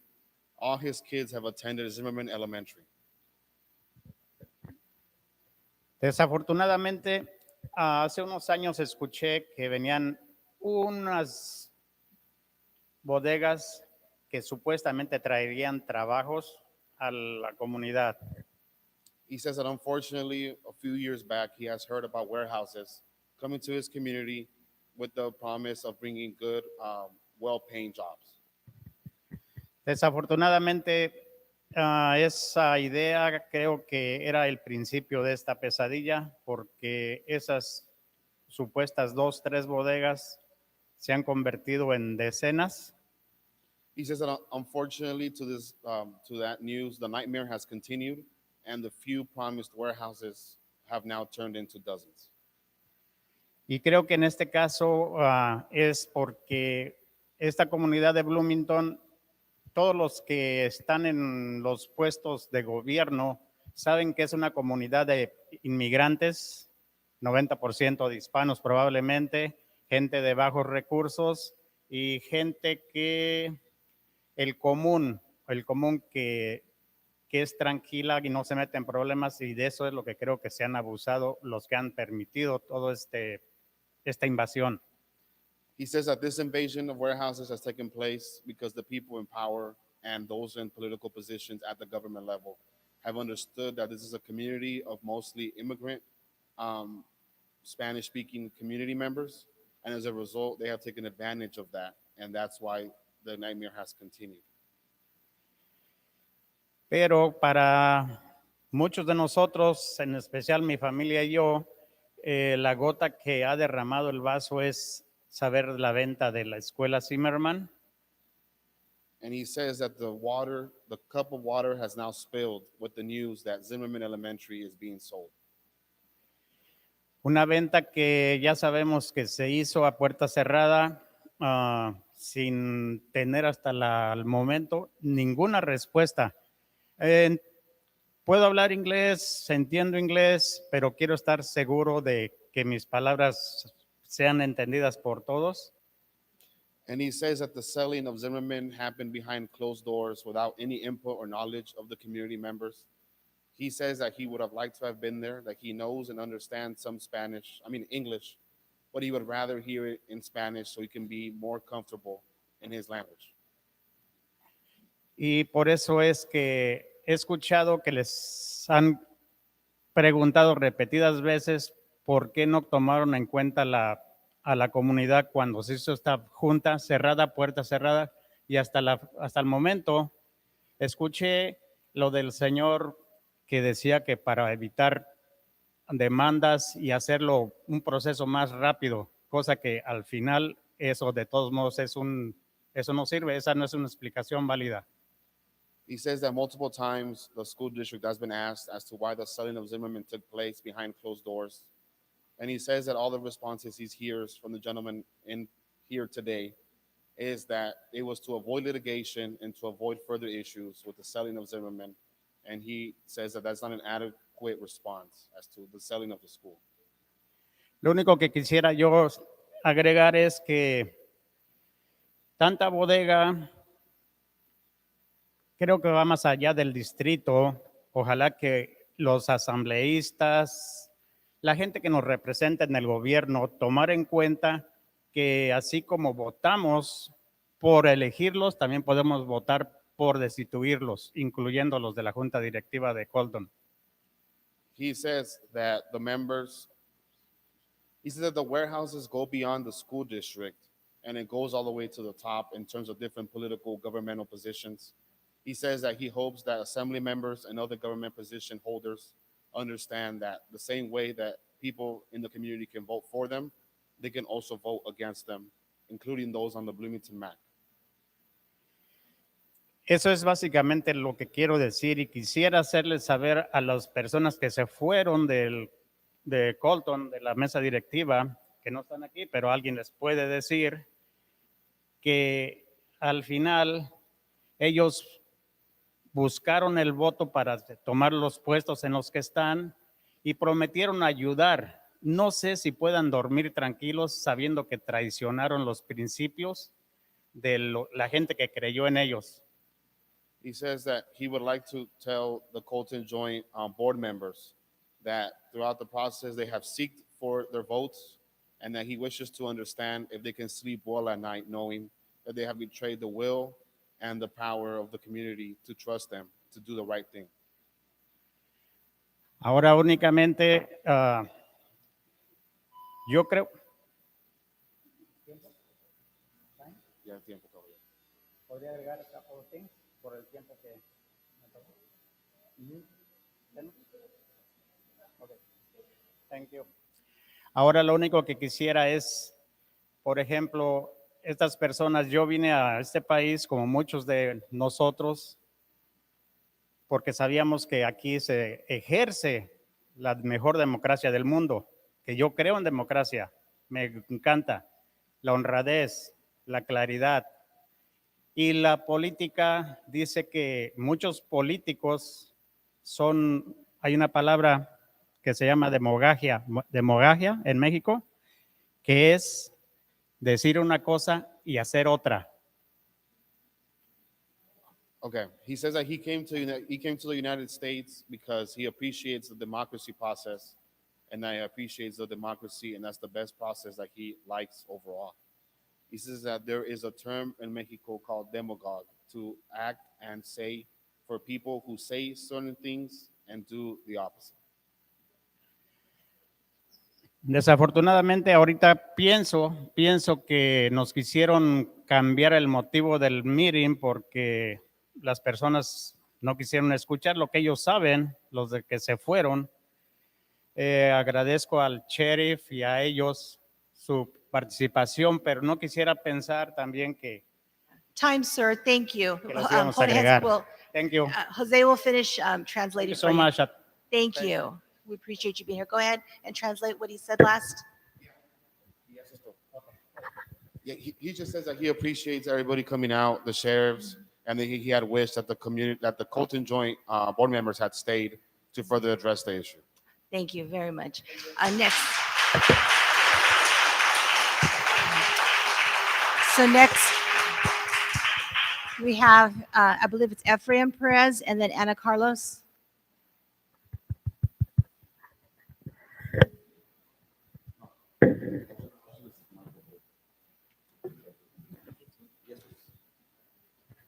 Good evening. My name is Ephraim Perez. I'm a neighbor with George right across the street.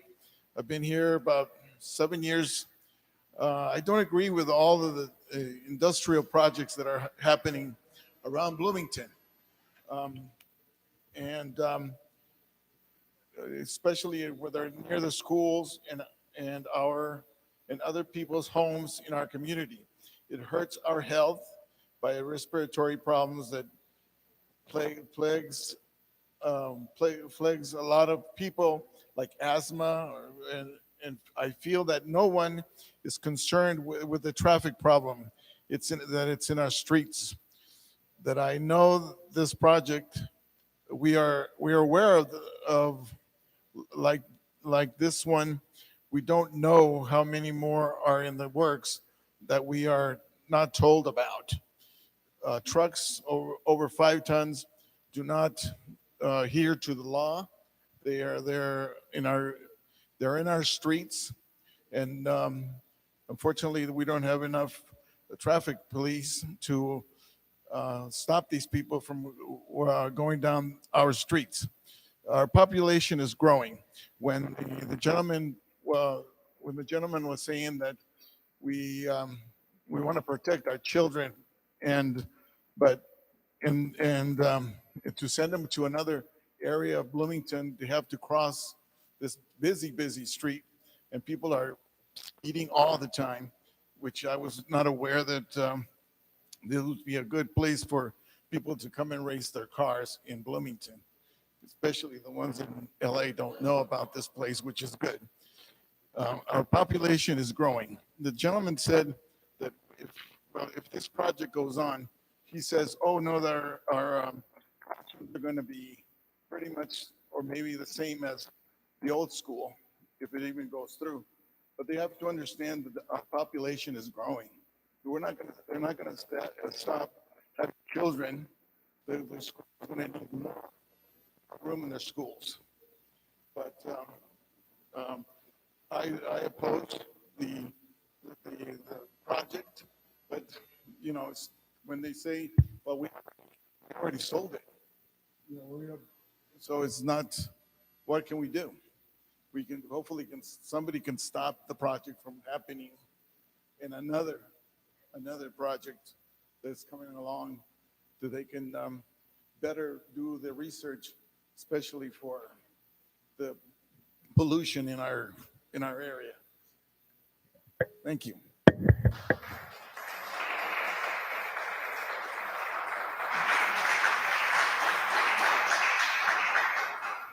Thank you. We have Ana Carlos. After Ana Carlos is Carolina, and then Ana Gonzalez. My name is Ana Carlos. I'm a Bloomington community member, a mom of 3 JUSD school children. And I'm very concerned because, you know, when you that example, it's kind of like living in a bad neighborhood. You should move. It's like, no, you should try to better your community. You should try to make like farther. It's not like living in a bad neighborhood. This is an opportunity to better our community. I live in the Bloomington Business Park area, and you know what? It's a beautiful community.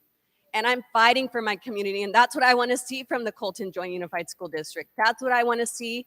And I know that you say you've been doing it, but when you sell Zimmerman Elementary to Howard Industrial, it just opens up not only Zimmerman Elementary, but now you have that whole little square. That's another additional, 50 acres of homes that now Howard Industrial can go and buy. And you should be thinking about enrollment.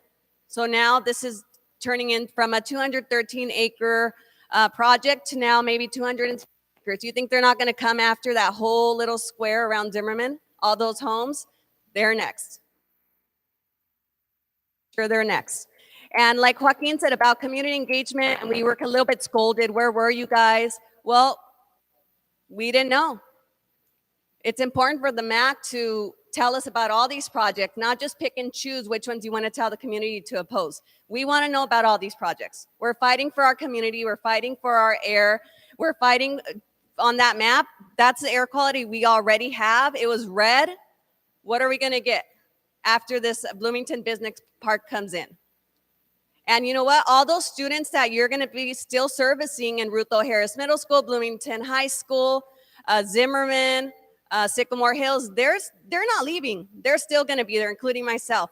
My children, my 3 children who have a beautiful life right now in Bloomington, riding horseback, tending to farm animals. They have that beautiful lifestyle. And now they have to live with the bad air quality because the school district gave in to Howard Industrial.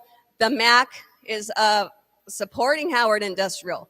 It was such a slap in the face to see, Angela, your wonderful event, and you called Howard Industrial your faithful sponsor. What a slap in the face. Now we know how you feel about the Bloomington Business Park because you have this wonderful, faithful sponsor, Howard Industrial. And to go on the Bloomington Little League website and see the Howard Industrial logo on there, another faithful sponsor. So it's like, does the MAC represent us, or is the MAC working to get this Howard Industrial project through? Are you guys working for us? The only ones I kind of feel like a little empathy from are Diane and Stephanie. Everyone else, I feel like you just want to push this project through. Was that my time?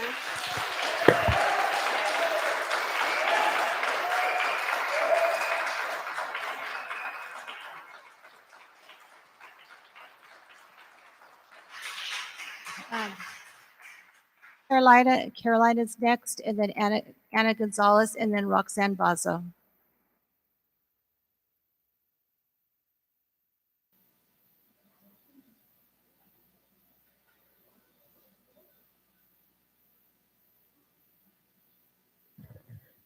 Can you guys hear me?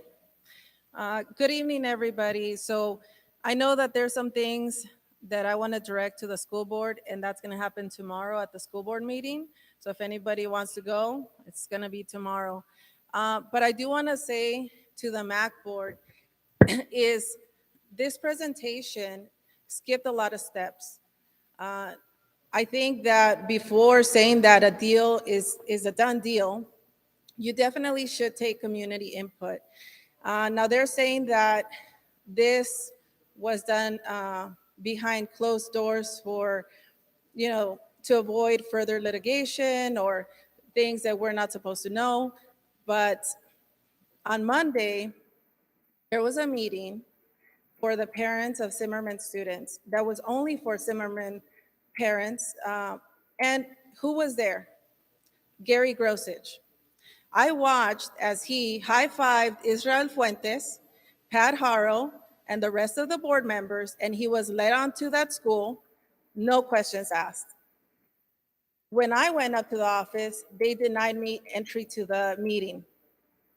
So what kind of special treatment is Gary getting? I'm very concerned with everything that Gary is involved in. He's the one that publicly said that he brought Shandy to Bloomington. He's going to these meetings with the school board members that no one else is allowed to go to, but he's allowed. So that's concerning to me, that we have someone who has information that the public should know. And what is he doing with that? Now, as far as the school board members, Dan Flores received money from Howard Industrial. That is also concerning. Israel Fuentes received $15,000 from Aquanetta Warren. These things matter. They say something, and we need to pay attention to that.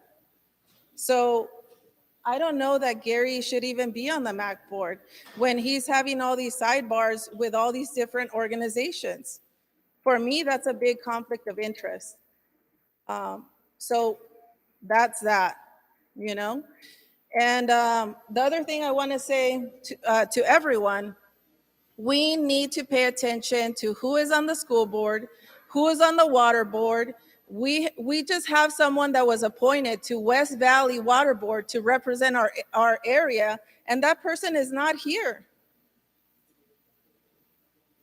So let's pay attention to the people that are not here and the people that got up and left because they didn't want to hear our concerns. So those are just a couple of things I want to say. I guess my time's up.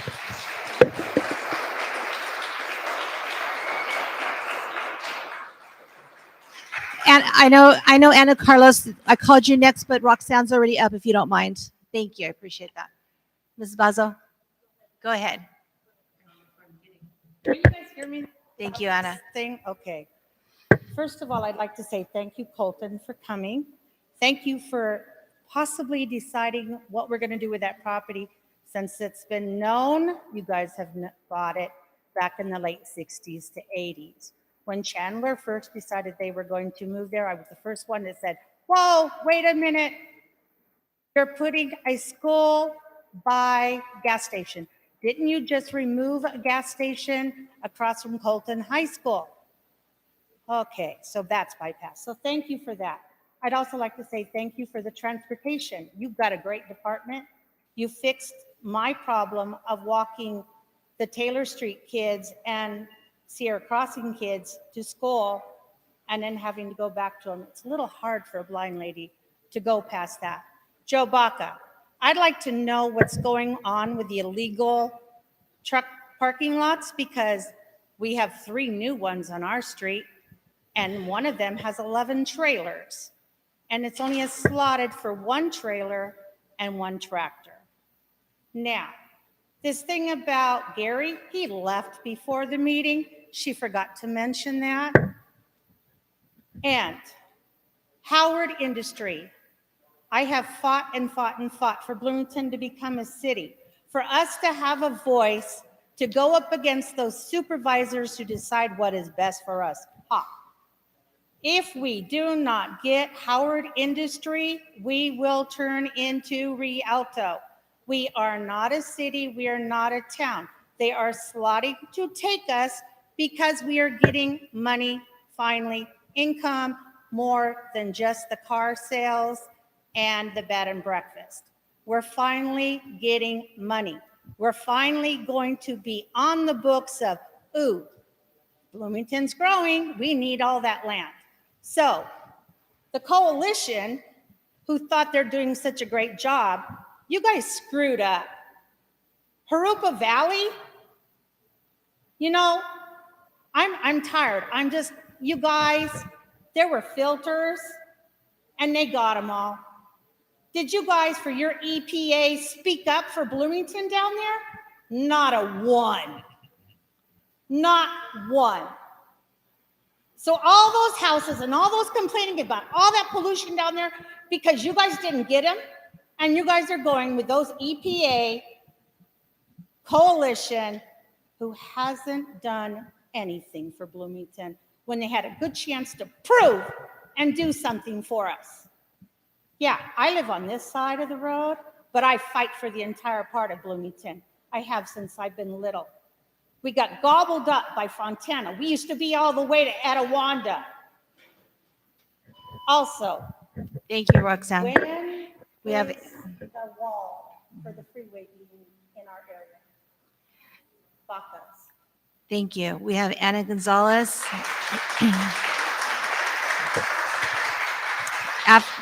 After Anna Gonzalez, we have Alejandra Gonzalez, and then Stephen Rodgers. Is this working? Can I request extra time to translate? I didn't hear you. Can I Translate? request extra time to translate what Yeah. I got to say? Jose, you want to go ahead? I want to make sure everybody's hearing me okay.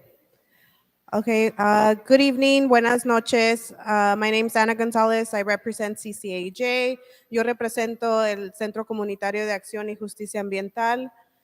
I wanted to point out a few points about this meeting of a potential Brown Act violation. The wrong agenda was given to the community online, and so that was misleading the public. You guys had on your agenda that there was a Duke project presentation, not a Colton Joint Unified School District presentation today. Hay una potencial violación de ley del Brown Act porque a la comunidad se le avisó que hoy iba a haber una presentación del Duke Project, no del distrito escolar. So quería mencionar esas cosas. Also, the minutes were not presented to the community on the website, and you guys still voted for them anyways without the community having a say-so on them. La comunidad también no tuvo disponible los minutos de que estos miembros de esta mesa directiva aprobaron hoy. Segundo, hemos pedido traducción para nuestra comunidad de Bloomington, que la mayoría son de habla hispana. We have asked many, many times for translation for our communities of Bloomington because the majority only speak Spanish. And now we had to bring our equipment, purchase new things so we can provide that service for the community because we care about Bloomington. Nosotros sí nos preocupamos por la comunidad de Bloomington y hemos prohibido traducción, no la mejor, pero estamos tratando para que ustedes escuchen la información que se da en estas juntas. Also, the presentation put together by the Colton Joint Unified blames the supervisors, but yet they did not say that they have a duty by ed code to protect the safety and health of students. También la presentación que dio la mesa directiva del distrito escolar le echó la culpa a los supervisores, pero nunca dijo que en la ley de educación están ahí para proteger la salud y la seguridad de los estudiantes y no están haciendo eso.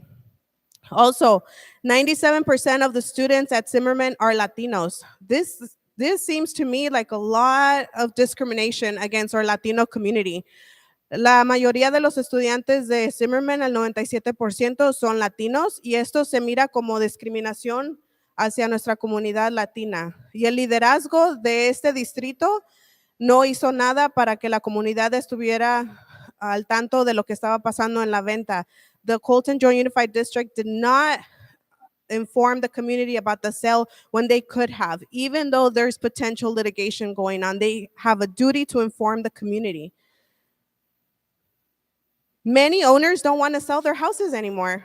That came to a surprise this Monday when we were canvassing to actually inform the community about this Zimmerman meeting, when they told us that they were regretting to sell to Howard and now they want to retract from selling. Muchos de de las personas que vendieron a Howard ahora se están arrepintiendo de vender sus casas porque saben que no han podido encontrar otro lugar para moverse y saben que esto va a tomar mucho tiempo y quieren retractarse de vender sus casas. So nobody's talking about that. Nadie está hablando de eso. Also, the last warehouses that have come up in the city of Rialto, we have been there, we have been advocating, and luckily, Rialto Planning Commission has denied all of them. So give it up for Rialto. The community is imploring you to act and do something. La comunidad está implorando a ustedes que tomen acción y hagan algo, y todavía estamos esperando. We are still waiting.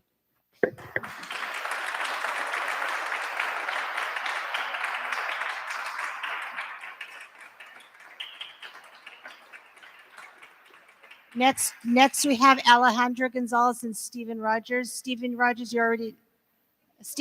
go ahead and go. Oh. So Alejandra Gonzalez, thank you. Good evening. I'm again disappointed and share the sentiments of most of the people who are here today. I think, for example, the MAC and the Colton Unified School District are prime examples of how power corrupts, and absolute power corrupts absolutely.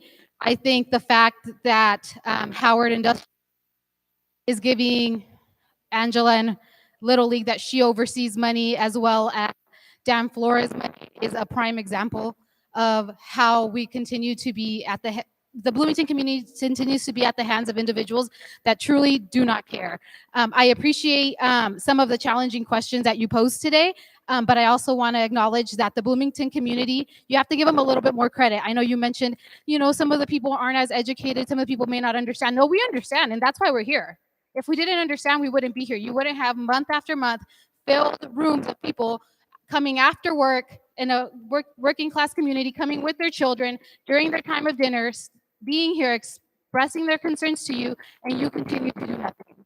So it's very disheartening. It's very disappointing. Both Colton Joint Unified School District and the MAC are supposed to be about social responsibility and civic engagement, and we have not seen that. You are not an example of that. When was the community engaged? After the fact. And that's not the way this is supposed to work, right? Anyone in public administration knows that's not how you're going to get a positive result. Now you're dealing with the ramifications of that. Now Mr. Chang had to go over there and advise the board members and and the superintendent, who were very nervous, like, should we go? No, let's get out of here. We'll go ahead and watch everything in the meeting. Well, I hope he's watching, because he's a coward. He did not want to hear what the community had to say. That's a coward. That's someone who doesn't want to accept accountability and understand that his actions have these results, and our community is upset. Our community is going to continue to voice our opinion. We're going to continue to advocate for those that really live there and know what's going on. Mr. Chang, I'm sure you come here and you do your job, and you're here as an employee doing your due diligence and trying to save them and make them look good. But at the end of the day, you go home. We're not on his mind. We're not on their mind. Home. We're the ones who live here. We're the ones together and advocate, because they don't care about us. The fact that they don't care about us, and I don't think anyone. I mean, and the fact that we have the way that, like, I'm sorry, Deputy, you came up here and started talking to our community. Don't try to intimidate us. I know you probably meant well. Maybe you need some PIO training or something, but because that's not the way to come up and try to talk to our community. Bloomington no se vende. Bloomington is not for sale. Bloomington no se vende. Bloomington is not for sale. You're gonna.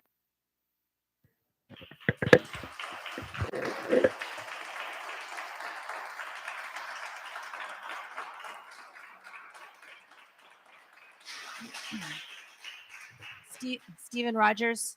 Hi. Hi, my name is Steve Rodgers, and I live in Redlands. And the last time I came to a MAC meeting was probably about 5 years ago. And a lot of things have changed here in Bloomington. Before that, the first time I came to Bloomington was about 10 years ago. So I basically have seen, I can feel the frustration in this room. And I think a lot of it has to do with what are the future solutions to this kind of problem. And I know that when I was coming to the MAC before, and 10 years ago when I first came to Bloomington, I'm a consultant engineer, and I was asked to come by the Bloomington Incorporation Commission to see what could be done about doing what's called a community services district for the community. What a community services district is, it's sort of called like a mini city hall, and it allows a focused effort by folks. In this case, it would be with regard to the Park and Recs District, along with other community services that would be rolled in to what's called a community services district. Before, that was discussed with Josie Gonzalez and Dan Flores, but like I said, it's been some time. I think now I'm seeing it's almost a critical juncture that the community needs to do something. And I intend to go and talk to the supervisor myself and see where I might be able to help out, because I've made comments on this truck stop project on Cedar. I'm very disappointed with the way that the Board of Supervisors approved that project. These other projects, basically, it's the Board of Supervisors that's approving these projects. The MAC is trying to, as I understand it, go between the public and that's their role, is to provide outreach between the public and the Board of Supervisors. The Board of Supervisors are the ones that actually are making the determinations, are approving these projects. Many of the times, the MAC is not in support of them. So anyway, I applaud what the MAC does. I applaud what the school district is doing. Actually, they do have a seat at the table now. They are going outside of the box. There was potential litigation, and they're trying to make a solution. Thank you.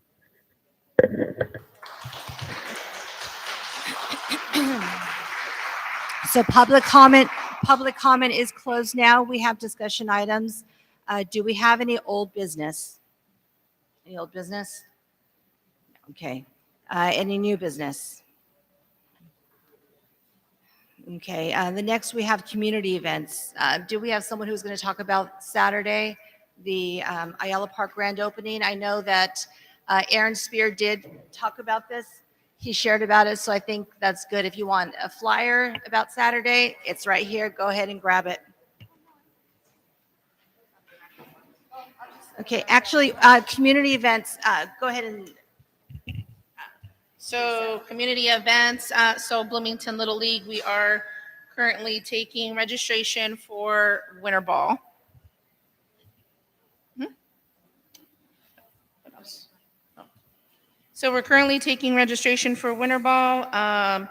We have a very large event that we're doing this Sunday. Our league was donated with numerous tickets to attend the Dodgers, so our entire league pretty much is going out to that event.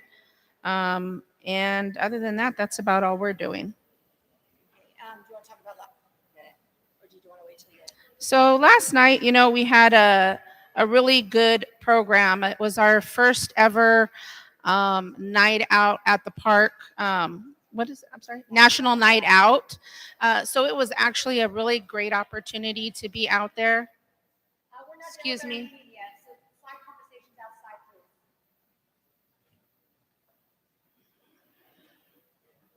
So we had National Night Out, and we had a really good amount of presence there. It was great to have something at that caliber. We're trying to make our park more active with our community.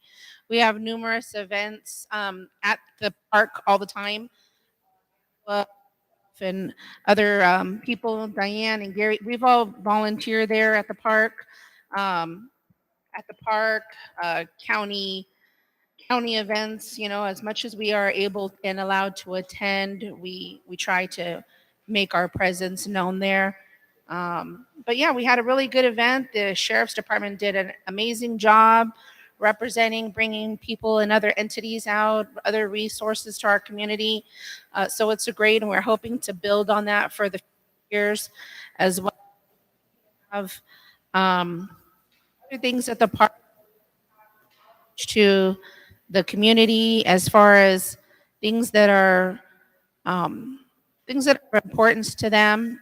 We have people that tell us, hey, services. I don't know, this thing's not working, so I'll just yell.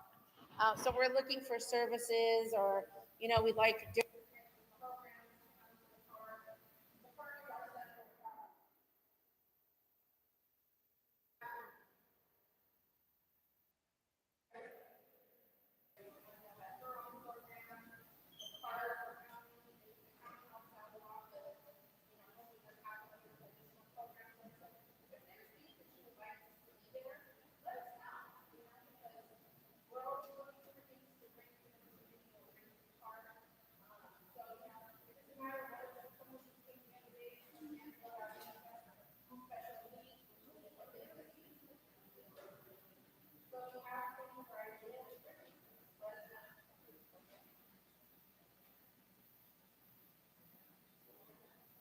Community events are done. MAC member reports. Let's just start at the top. Stephanie.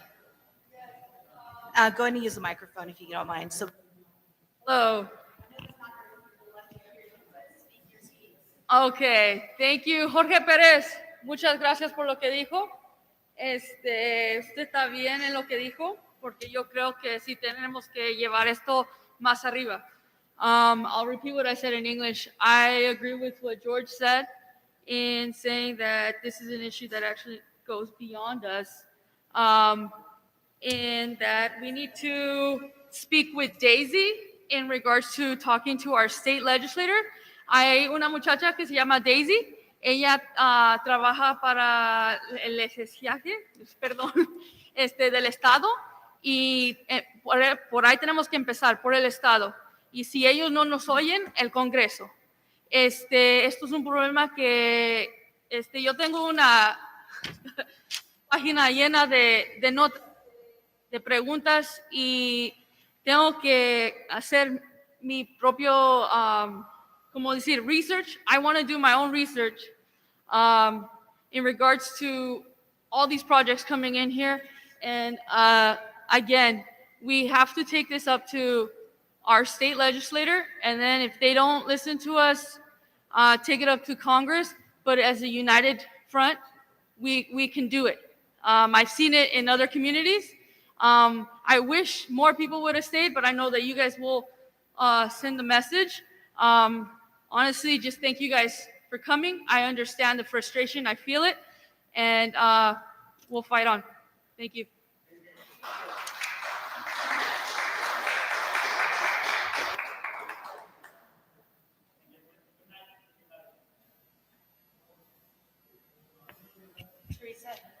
Okay, I'm going to address a few topics that were directed. I speak for myself, first off. Joaquin, we listen to you. Can you listen to us or conversation outside? So I speak for myself. When I speak, obviously there's things that are directed towards me. I am a MAC member. I am here for the community. If you don't believe that I am here for the community, I could tell you a good 1,000 people that will tell you otherwise. Okay? I'm very active in the community on a day-to-day basis. I am not employed. My job is volunteering for the community. I do not get paid. I do not do anything as far as taking money for anything. As far as the sponsorship goes, those are directed to our league. I am a member of the league because I have a child that is a member of the league. And yes, I am very active with the league. Okay, so I can't control what gets donated into our league. Any group is welcome to donate. Howard Industrial Industries has donated money to our league. We're very open about the people that donate to our league. We put it up on banners, we put it on our website. because we are very open to showing who does it. He's not the first developer within the community that has donated to our league, and I'm sure he will not be the last. But it doesn't go into our pockets. It goes to this community, and it goes to the children in our league. As far as engaging, I am glad that you brought that up, okay? So this is our mission, is to engage within the community. And like I said, I speak for myself. I'm not speaking for everyone else.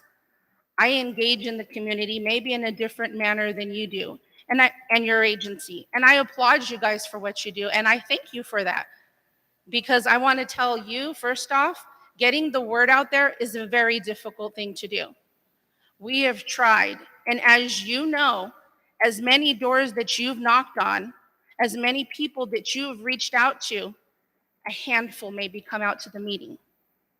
So you can take every breath that's within you to try to get your point across to people and try to get them in here.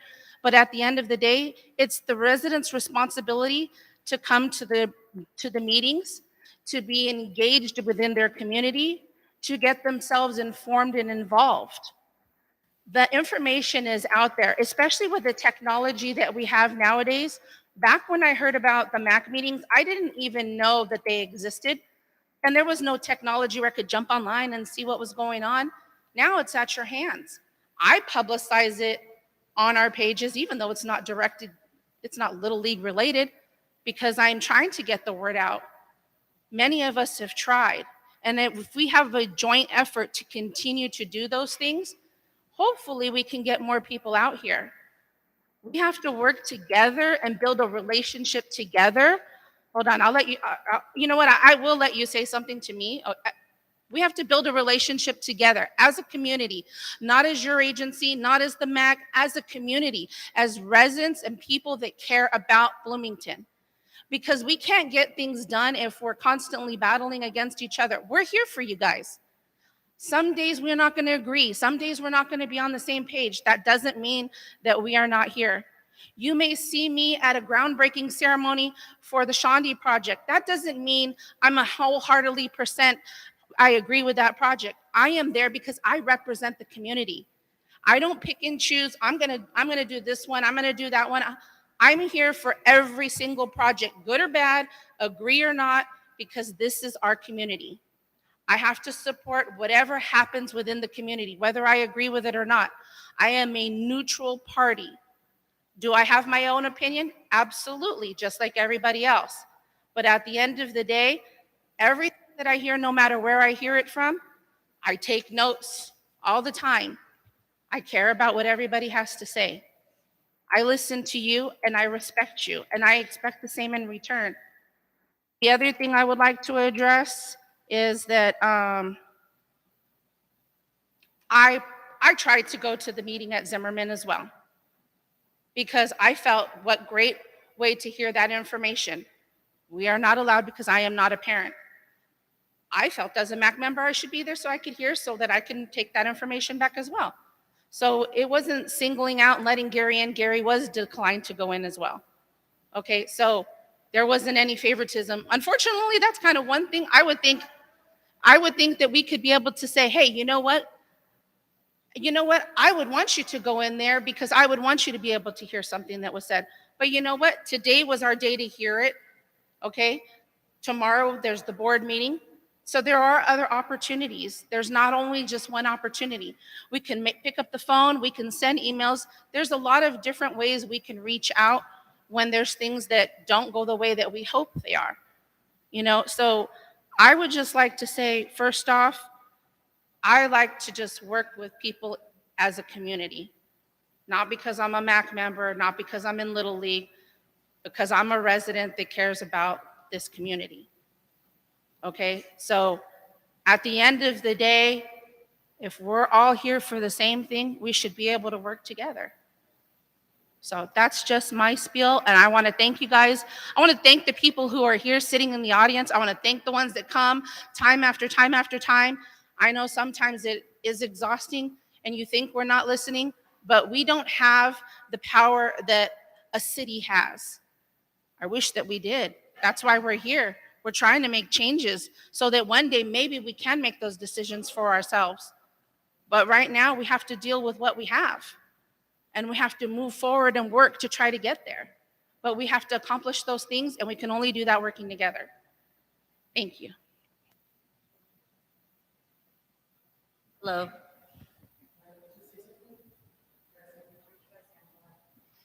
Sure, go ahead. All I want to say is, like, thank you for all the work you do in the community. But, like, the bare minimum of engaging the community would have a translator here to help people understand. You know, we brought our people today and we did our best to try to interpret, and people were here. You saw there was maybe like 10 people here who had the heart to try to listen. And there's so many people who would come and there is some type of interpretation.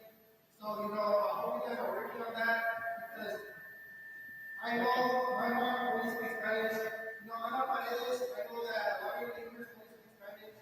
And we need to advocate for that, please. At least that. Please, you know, that's it. Thank you. We're definitely working on that, Joaquin. We are. Okay, Angela. Okay, I just wanted to address the fact that Tim Howard donates to us or sponsors our events. Thing is, I met Tim Howard at Josie Gonzalez's retirement, and that was before I was even on MAC or was asked to be on MAC. And when he approached me, he found out what we do in our community. When we started out in our community in 2015 at Kessler Park, there was nothing going on at Kessler Park. So we did out of our pocket, my husband and I, out of our pockets, we provided backpacks and we provided all kinds of activities and stuff out of our pocket to bring to Kessler Park for the kids in our community. We love our community. We love the kids. A lot of those kids write me letters. They give me cards. They call me Miss Angela, you know, and stuff like that. So that money goes directly into our community. Okay, none of it goes, I do everything as a volunteer. I am a volunteer there, and I have volunteers. So nobody gets paid. Nobody gets paid one dime.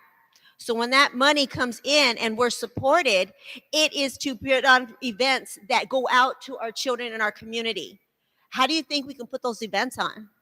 Out of our pocket? We've already done that. So to be able to give toys out to 600 children, how can we do that? I don't see anybody else coming out to offer to help do that, or to help with supplies or anything else that can go out to the community. So yes, we have to find outside, but I met Mr. Howard during Josie Gonzalez's retirement. That was before I was even on MAC. He approached me and said, I heard about what you do at Kessler Park. I would like to help. And I was thankful for that. Very thankful for that. It's hard to get people to donate or sponsor. I love my community. I love the kids in my community. And I don't want to go on what Teresa said because everything she said is right on target with me as well. You know, we're here. We're here with the community, but not to go against one another and everybody assuming and pointing finger and things like that. Let's not assume.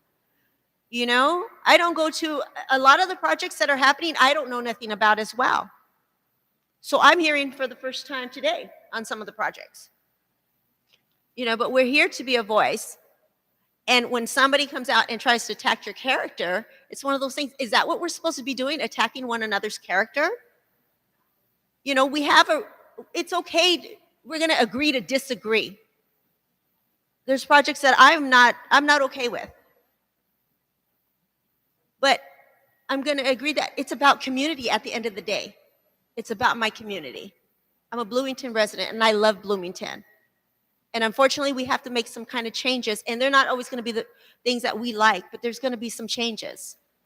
And as far as the school, I believe they said it wasn't sold yet until they know whether or not Tim Howard's project goes through. But the school hasn't been sold yet, from what I understand from the presentation. But everybody's saying it, they sold it. They didn't sell the school. See how we listen to what we want to listen to and not the whole picture. It's not sold yet until his project goes through. He still has to go through some things for his project to get through. You know, so we still have some time to fight against that.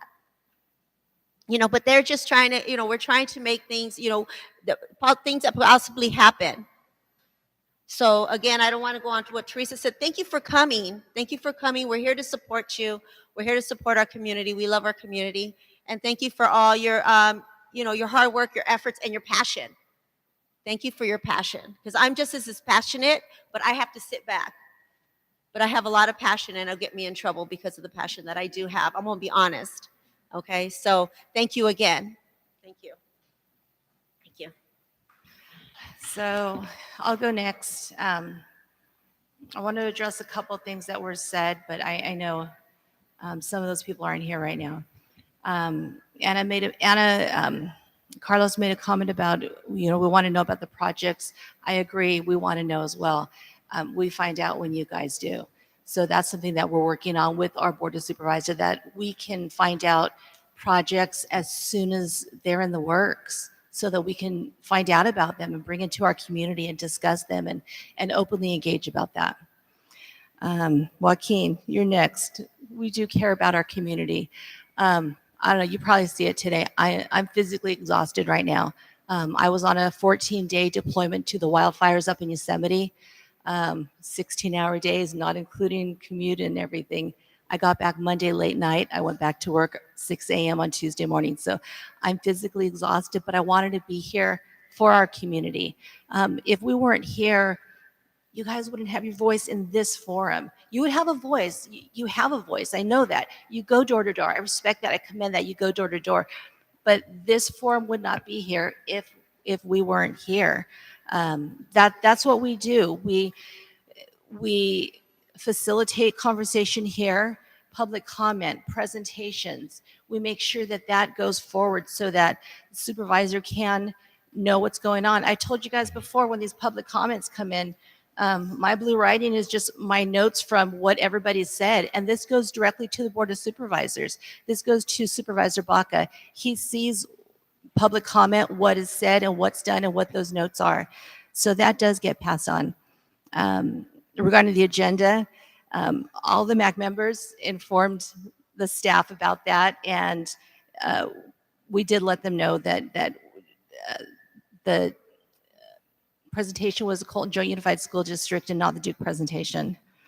Alejandra Gonzalez made a comment about something that I had said regarding terms that were used, that the educated community, the community that may not be as educated. You know what? Honestly, I was mainly referring to me, because some of the terms that were used by the presentation, I didn't quite understand, and I wanted to make sure to facilitate again those comments. I wanted to make sure that our community understood what the questions were, what the answers were. So that was my point in asking those questions, to be clarified.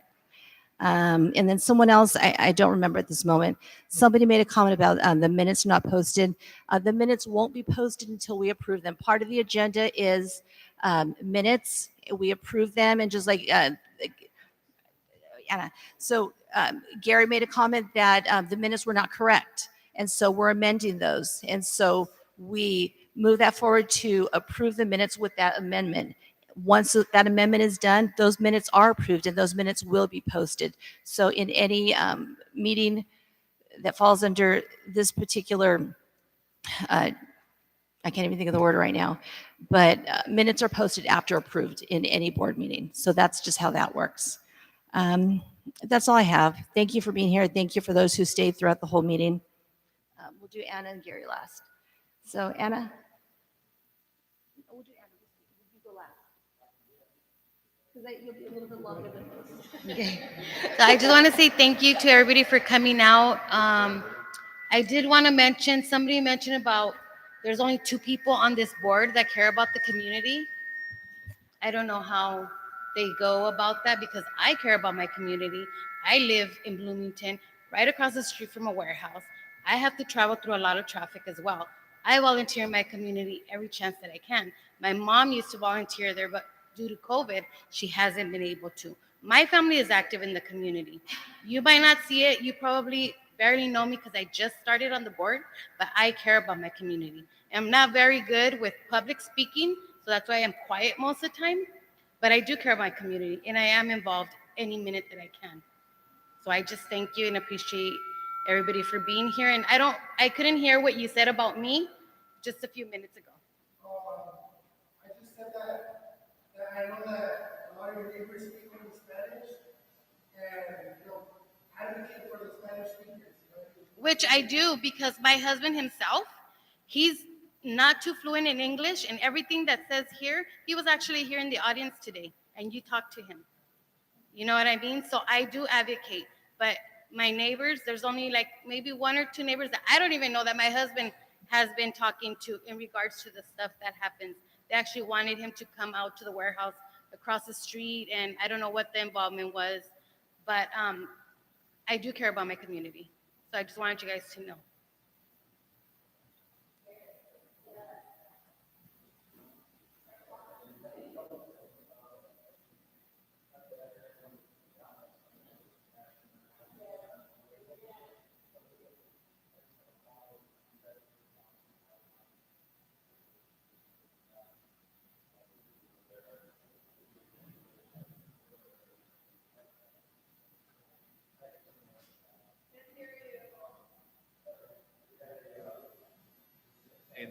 Thanking our colleagues for last night being out at the National Night Out. We recently had a meeting with Sheriff Dykus and our new Fontana Captain, Brian, last name escapes me, but very good dialogue about community issues with sheriffs, and it was very good. And so then, to tonight's conversation, to Carolina, I went in the room for the same reason Teresa did. I thought that, well, I want to find out what's going on. I want to hear from the community. And Mr. Miranda came up to me way before the meeting ever started or anything happened or I said anything to anybody. And he asked me to leave. Said it was for parents only. So that was fine. That was their deal. So, I was not, didn't get any information that anybody else didn't get. I was asked to leave, so I left. I think, Joaquin, really appreciate you, man. I know you're a Bloomington guy. You wrestled on the team and stuff. That's awesome. In a lot of ways, we're all working towards the same thing. You guys have a little different approach, okay? The biggest problem we have in Bloomington is that other people are making our decisions for us, okay? And I can tell you, I went out, I've spoken many times. I should get an honorary environmental justice badge for all the times I've gone out and spoken out about warehouse projects. And not because I'm against warehouses per se, but I want to make sure that our community is receiving mitigation for the impacts. And, just recently, I got a call. I got a call from a real estate guy. Said, Mr. Grosich, you want to sell your house? So I knew where it was going. So I said, well, my wife and I are getting ready to retire. Maybe we would sell our house. So I said, why would you want to buy our house? Oh, well, I'm representing a commercial firm and they're trying to, get properties in the area. And I live basically on the border of Rialto. Okay. So I see what's going on, and I know what's going on. And going back to 2017, when the previous MAC initiated what's taking place now, the thing was, we are going to allow potential industrial development in these 2 particular areas. We said no to another area, and the other part of it was, we don't want developers hopscotching across Bloomington trying to put warehouses on every other street. And we made that very clear. And not only did I get a call, but I've got neighbors that live right on the border of Rialto. They got a call. I've got people that I know on Cactus that back up to Rialto. They got a call. And what's going to happen if we don't take control and make our own decisions is Rialto and Fontana are going to continue to eat away at us. And if you don't believe it, look what they did. Look what they did over there at El Ravino. When the county had it, was going to be a residential project. Boom, Rialto gets it. They convert it to industrial and build 2 huge warehouses. And those warehouses, they're not like our warehouses where trucks leave and they go on truck routes. These people, their ingress and egress of these Rialto warehouses are directly across the street from a friend of mine, 40 feet away. The trucks go in and out right there. They don't go out on El Ravino away from the houses. They are right there. So with all that being said, my suggestion, and I think we need to initiate this conversation. And some of you know, and some of you don't know, I'm a planning commissioner for the city of Colton, and I was actually one of the architects of the current warehouse moratorium that we have in Colton. And I would like us to talk about and look into sending a letter to the board and asking for a warehouse moratorium in Bloomington on non-industrial. If they're already zoned industrial, they're entitled. But non-industrial, so we can keep people from poaching from Rialto and Fontana and continuing to eat away at Bloomington, because if we don't, there won't be anything left. Okay, and we right now, and my colleagues mentioned it, we are powerless to stop it. We unanimously voted twice against that truck terminal. They didn't give a darn. They passed it right on through. Basically, only our supervisor supported us. And basically, the message was, hey, Bloomington's the place for this stuff. That's where we want it, because it won't be in our town. Well, you know, we need to stop that. We need to keep the warehouse development to where it's at, finish these projects, start working to get rid of the illegal truck yards that are taking up all our residential property that nobody wants to talk about. Hundreds of acres being eaten up by people just buying residential properties for big money and turning them into industrial lots with no mitigation, no regulation, fuel dumped on open ground. All these things that you guys say you're against, that we've been trying to get you to support this MAC I've been trying for 7 years now. So I would say that to my colleagues, and I would also say that we need to start working, and I mentioned this a couple meetings ago, we need to start working towards cityhood and having an ad hoc committee formed to look into setting up the warehouse tax, because that was the other part of what we were doing. When we said we could allow warehouses in certain places, we were going to go back and tax every warehouse in this community, the ones that got built, which already are under agreement for that, and the ones that were built long before any of us were ever on the MAC. That is how we're going to get the revenue to start moving towards cityhood, to keep Rialto and Fontana from blowing right through here, because all they're going to do is put warehouses in, and we won't be able to stop it.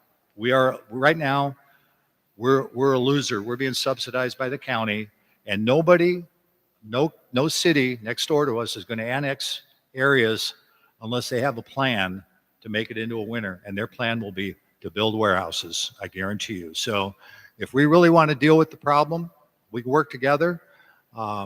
That would be my suggestions, guys. And I really think that we should take a good hard look at this. And I hope that Ed, you're out there, Supervisor Baca's staff, you would back us on this. We need to put a tax measure on the ballot and get a CFD going and start bringing in money from the existing warehouses to start funding services and get us to where we can pay and we can move towards cityhood. Because right now we wouldn't last 2 seconds as a city because we don't have the revenue. So I'm sorry to be so lengthy, but I really feel passionate about this, and I've been waiting a while for the right time to put it out there. Thank you.